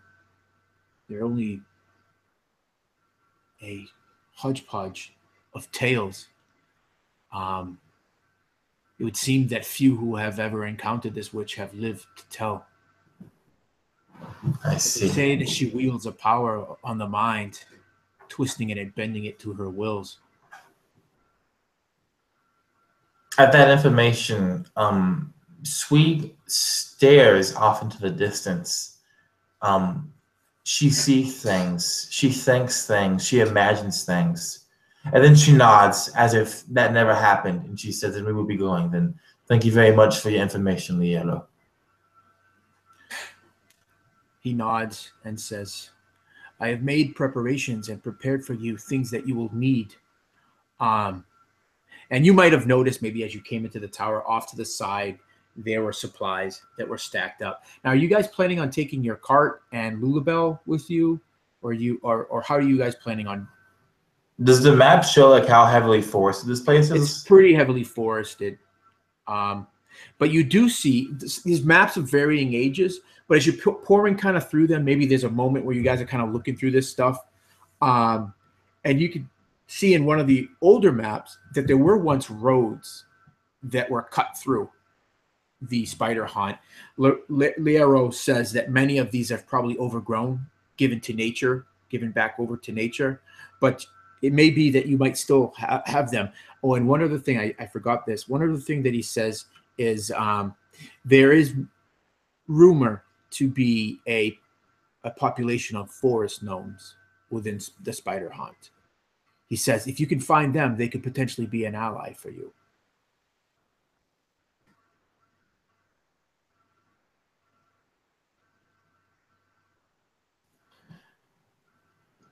I know. Go ahead. I know Laurelin would much actually prefer to be on horseback again, maybe take a pack horse or two, be able to move swiftly, maneuver through the trees a lot more easily. Sweet will agree with that. She thinks that is the wise decision, is to have a horse for two of us. We can put Sly on Laurelins, and then we have like 2 pack horses just in case, and like horses to trade out when our horses get tired and whatnot. Yeah, that would be. Unless Sly wants his own. I didn't think so. Maybe he rides a horse or a pony the same way he drives a cart. Maybe it's not a good idea. In which case, yeah, so it would be more dangerous than useful. We would need to armor his horse just so he can properly use that weapon. Well, Sly's the one that it's got all these spikes all over the barding. A unicorn. I need a unicorn. Drive into that it. was something. Impale someone. I forgot to get. Sly doesn't like to. Sly doesn't like to drive. I could just see it all bedazzled and everything. It'd be Can we still get barding for Honey? Like just make him like a fucking a walking ball of angry grizzly with spikes. He's still not that fond of Honey. But Sly doesn't like to drive. He's a passenger all the way, and like he likes to sit in the back and just play music, traveling music. Like he doesn't like driving. It's not his thing. Since Lionel was taking the not, scenery. I'm going to assume that Honey is now Mecca Honey, right? So yeah, he mentioned last time I could get barding for. I just forgot to do it. Right. So here's the challenge for barding. You can definitely get barding made for Honey, but depending on what type of barding you get made will depend on how long it will take for the armor smith or the tanner to make the armor. Because obviously Honey is a bear, and they would have to fit it to her. It's not like most barding would be made for horses. Right. So if you guys wanted to wait, I would say probably the better part of a week if you wanted to get anything heavier than like leather or studded leather. But it could probably be about 3 days for leather or studded leather to be properly fitted. I'd be fine with that because Sweet Startle also wants to practice some things before we leave. Okay, perfect. Yeah, so we'll just say that. So this will just retcon what we did, and that was like on the 3rd day. Yeah. Okay. You guys return to the tower. Maybe you send a message to Liero and you say, we've decided to really, what is that called? Rest. Yeah. And Sweet would have used this time to like practice with the disguise kit because she's trying to get proficiency in it. Oh yeah, perfect. So you're using some downtime to start practicing with that. Yeah. Okay. So how much would studded leather add to the bear's would armor? add 2 to her AC. Okay. Well, that gives her good. Yeah. And typically barding costs 4 times the cost of that armor, but because of your notoriety in the village, I mean in Shadowdale, excuse me, we'll say it's just twice as expensive. So I don't know how much that is, but All right. that's so cool though. Now Honey's gonna look like, what's that book where the bear wears the armor? They made a movie about it, Polar something, Polar Express. No, that's Oh yeah, it is Polar Express. No, not Polar Express. Holy shit! It's is the is it his Dark Materials trilogy? Is what you talk. The Golden Compass. that's The what it Golden is. Compass. The Golden Compass. Yeah, That was going to eat me away if we didn't get that. yeah, God. that's really cool. Next thing you know, Honey's gonna like get up on her 2 feet and just like swat the crap out of Start dueling people for honor. right on, right? Because it's been besmirched. But anyway, so yeah, you spend the days. They're pretty uneventful. One of the things, give me a perception roll, every one of you. And I'll give you guys both. I give you guys all advantage because this is.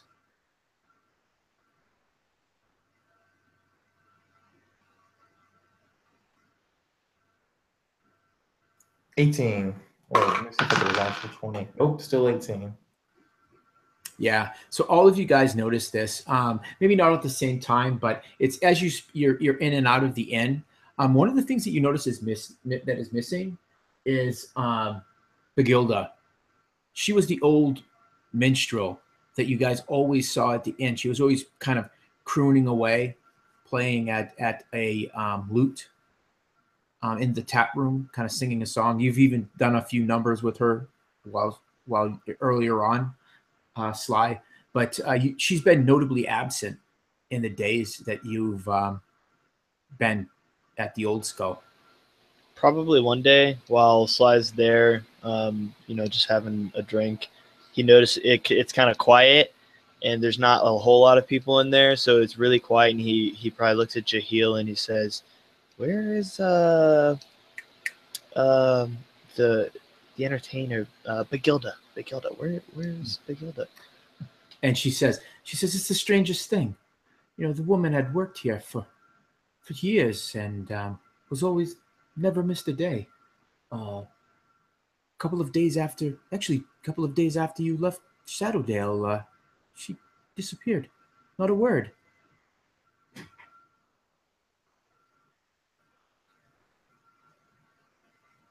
And he kind of ponders and said, "She disappeared? Did anything like happen before? Did you notice? I don't know. I mean, that seems weird." She shakes her head. No, not a word. Her room empty.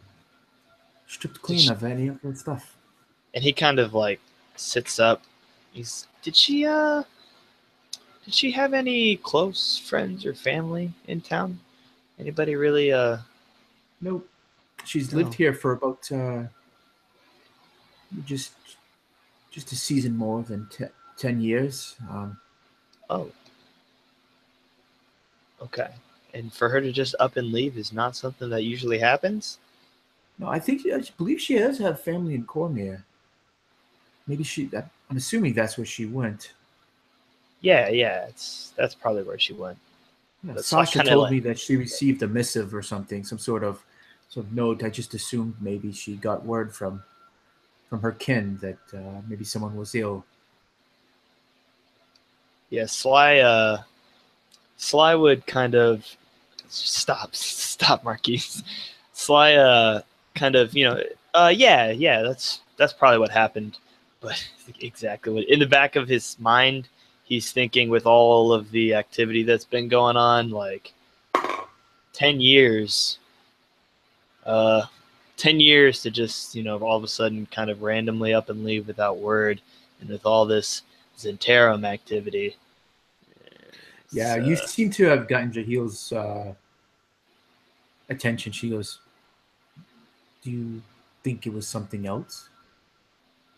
And he just kind of like he left it, and he's lost in thought now. And she says that, and he, what? Oh no, no, it's something else. I was thinking about something else. Sorry. No, don't worry about it. I'm sure that's what it was. She probably does one of those silent nods but you can Yeah. see on her face that she does not believe you. She's been around the block. She probably Sly. knows. And she goes, well, we could just say like this is the day, well, maybe the day before you guys leave. And she goes, well, I know that you are leaving soon. I will keep your rooms for you because I know that you will return. Thank you. And if we happen to cross paths with Bagilda, I'll let her know that you're worried about her. And he kind of like, you know, he knows that Jahil's been around the block a couple times, but he doesn't want her to feel obligated to be involved. So he kind of, you know, leaves it at that. Like, you know what? I'll take care of it for you. She kind of laughs like one adventurer to another. And she says, okay. And Sly would probably briefly mention it to, you know, if Laurelyn or Sui like brought up, where's Bagilda? He would probably briefly mention, or he would probably tell them what his conversation with Jahil. You know, as the game master, I would be really interested to hear any conversation you guys have on that. I've seen a bunch of side chat stuff, but I'd like to see maybe what in character, how that plays out, because you guys all noticed that. So Sly noticed that and has that conversation with Jahil. He's one of the first ones to really kind of to notice that. So I think but it's not long after that. I think it's later that night. Sly's kind of taken up post, you know, some in a corner somewhere playing the guitar, as he kind of realizes now how quiet the place has gotten. So he's off, and you know he's playing a couple songs. Laurelyn and Sui are probably either come in or they are there, and he'll make his way over to them. And I feel like that's probably what sparks the conversation. They say, why are you like, he might have been doing this for a few nights now, and they might say, why are you doing this? Or I'm not sure, but he walks up to Sui and Laurelyn after playing. That's probably what Laurelyn would say. I was going to say, Yeah. as Laurelyn, I would probably say, you know, why are you the only one here? I noticed that first night they said they didn't have anyone to do entertainment. Do you have any idea what happened to Bagilda? And Sly kind of, yeah, you know, it was weird. I was thinking the same thing. I just realized how much music was missing from this place. And I mean, I asked Jahil, and she said that Bagilda just left a little bit after we left. Something about family, maybe, but we're not. I mean, I'm not entirely sure. That Seems just odd. seems really odd. Yeah. And he would go into his conversation that he had with Jahil and tell them exactly what she told him. And you know, so he would say, yeah, she just up and left, and you know, she didn't tell anybody. Jahil said she's been here for more than 10 years now, and just up and left without telling anybody, which is odd. She doesn't have any friends or family here, but she said something about her having friends or family in Cormyr, and she received a missive before she left, so A missive. she probably went to go see them. Sly, you're not that stupid. Yeah, he definitely said that whole thing, Exactly. like, you know, disbelieving himself. He said the whole thing, like, he's just like, yeah, that's probably what happened, because he doesn't want to believe it. I imagine in this conversation, like Sweet's been quietly listening, like eating like a bowl of porridge, right? Completely nondescript, as if we're just like chilling, having casual dinner conversation. Yeah. And like in between bites, she'll like wipe her mouth on a napkin and she'll say, "This place is infested with spies." And she takes another bite and she wipes her mouth again and she'll say, "It's like a rotten fruit, like an apple. Worms all inside of it, in the core, in the skin, eating their way out, falling out, and climbing into more apples." And sadly, I don't believe we can trust very many people here. Very, very few are reliable. This, like you say, this town is full of spies. And Sly kind of starts to, you know, look around, almost like a little nervously, like, yeah, I get the same feeling. And Bagilda left right after we did. It's like Yeah, one I of don't those like moments. that. I'm sorry. It's like one of those moments. Remember when in Lord of the Rings, when the hobbits are in Bree and they start, was it Frodo or one of them starts looking Frodo. around and everybody looks like a bad guy, like talking about them and everything. I imagine And Sui Laura- would oh, go ahead, Lauren. yeah, Laura Lynn thinks for a minute and she says quietly, "You know, they mentioned the possibility of a witch. Certainly Bagilda had some magic, but I would like to know what happened to the black bit. Sweet I'm Startle concerned about puts that too." Sweet Startle puts the spoon back into the porridge, and she stares into it for a second. A minute later, she begins to speak, saying, "I have done my best to make sure that the three of us are loved in this city, that the people here adore us, that they see us as heroes, that they see us as something important to them and to be protected.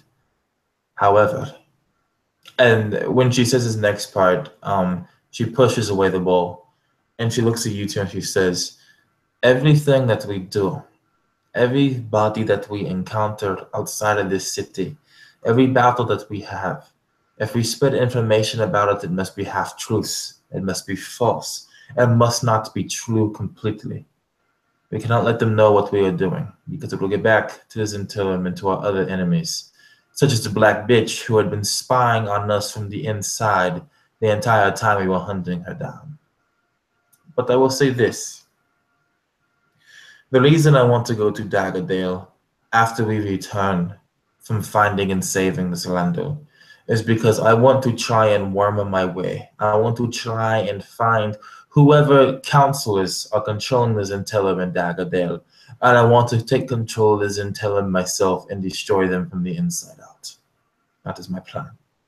And I want every bit of information they have about every single person that they know inside of the Dales, so I can also find this Black Bitch, because I am sure that they know where she is if we do not find her. You muted, Laureline. Oops, I thought I hadn't. Laura Lynn nods, thinking very quietly to herself that maybe Sui in charge of the Zhentarim may not be the best possible thing to have happen. She's not 100% sure about that, but she figures we'll just deal with what's going on now and keep an eye on things that develop later. Lionel, what happened to the two bandits in session 2 or 3 that I broke? Oh yeah, they're still being held in the watchtower in their cells. And they're going to be there when we get back too, correct? They will be. Yeah. All right. The Swede makes a mental note to visit them when we get back. Perfect. Maybe Marquise will make the note too, because I may or may not remember. Yes, I will remember it. All right, perfect. So, all right, so that's like a flashback in time, and we'll kind of flash back ahead to the end of your meeting with Elminster's scribe. So you guys are preparing to leave, and as you are, you hear this almost inaudible whisper in your mind, Sui. Take me to Randall. She pauses as she looks at the sword. Yeah. You're like at the doorway, and you guys are kind of doing your goodbyes, and you look over at the sword, and it's just sitting there on the table where it was left. Liero. Yes. The sword. Do you know anything about it? Is it a sentient sword? Is it a living sword? I am still studying the lore on it. I have not come across anything that would say that it is sentient in any way. I mean, truly, I think that there is magics that it possesses that I do not know yet, but I hope in the time while you're gone, I hope to unveil some more of those, or uncover more of those. I'm taking it with me. Oh, what? I am taking it with me. This is really, and he kind of takes a couple steps back. He goes, I'm really not sure. We just recovered it. If you should fall, I mean, not that you will, but if you should fall, then would we not lose the sword again? If we should fall, the best hope you have for saving the Dales is a little girl who will be assassinated before she can ever put her hands on it. All right, give me an intimidation. If that, it sounds like that's what you're doing. Ooh, that is nice. Now, let me see if I have proficiency intimidation to make this even nice. Okay, I don't. You get lucky. That's a 22. 22? Yeah. Yeah. I cannot let you take this sword. And again, you hear that voice in your head, Sui. Take me. Do not listen to this fool. She picks up the sword. She lifts it in the air, and then she looks at Liero, and she says to him what the sword is saying in the same exact voice. And again, much like the effect you had on him in your first day back, he kind of takes that step back. You know, he's not unknown. I mean, he's a scribe of Ilminster. He has seen probably some fairly crazy magic, but it still unnerves him a bit.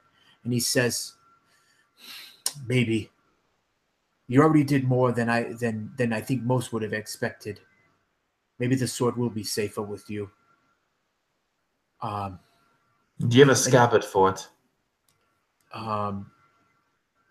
He nods, and again, he goes up the stairs, and you can hear the sounds of him rummaging through stuff, and he comes down and hands you it's rather plain, unadorned leather scabbard for a longsword. Perfect. She would sheath it, and she would tie it to her sword belt. Right. Okay. Perfect. And she's going to look at him and say, if we're not back in the fortnight, assume we are dead and the sword lost. And then she would turn to leave. You two, Sly and Laura Lynn, as Sweet says that and walks out the door, and you guys are kind of maybe standing there watching this whole thing play out. One, you can interject anything you want at any time. I don't want to stop you from doing that. But if not, what you would see this look on Liero's face like, what? Like maybe like he's like thinking, maybe I should run after her and get this sword back.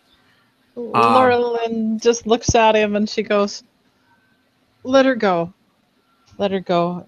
She knows something because she can read Sui enough to know that Sui has a reason for this." Right. And I think that sword belongs with Randall anyway. The sooner they're together, the better. Yeah. Sly, as they're walking out, like side by side, he kind of like does that conversation thing. He's like, "Hey, yeah." So to Laura Lynn, he's just like, "Hey, yeah. So like while we're in the spider hunt, I just want you to call me Randall from now on, just for safety precautions." Laura Lynn just kind of grins to herself a little. Yeah. So as you guys get outside and he's standing in the doorway, he says, "Keep the sword. Keep the sword safe at all costs. Luck to you all, and may you find Randall well." And you would hear the soft click as he closes the door. You guys gather your mounts. You mount up. I am assuming Sly is riding with you, Laura Lynn, and not Sweet.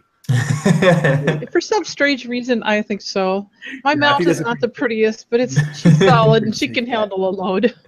If he wasn't so afraid of Honey, he could jump right up onto Honey. I know. There's even a patch where he could sit comfortably, man. I had that in mind, but I don't know if I'll get that brave or not. So you guys mount up. You're guiding. Each of you has, or maybe Laura Lynn, because I don't see Sui being what. Oh, let me guide one of these pack horses. I don't see Sui doing that, but you guys can definitely say that she is, if she is. But Laura Lynn, you're leading the two tethered horses in a line, and you're heading off, and we will fade to black on this session as you guys head to the Spider Haunt. Great, perfect, guys. It was awesome. I am going to end the stream. You guys brought your A games. If you didn't notice it in the chat, I said all you guys get inspiration. I swear to God, if I could give you guys inspiration after inspiration, you guys were so on tonight. You guys were tight all the way through from beginning to end. That was like great role play. Really bringing your characters to life today. It was awesome. Anyone that's watching, thank you. These are some great guys. I got Marquise, who is scary at times, I think, but I love it. Kyle, who he's got his own edge to him, and I'm really digging Sly now. And Laura Lynn is, Carol. you are bringing it with your wood elven lady, who I think is both elegant but yet stern when she needs to be. It's really, really sounding great. So you guys are all really coming to your own now, and I dig it. So thanks anyone that was watching, and we are going to end this.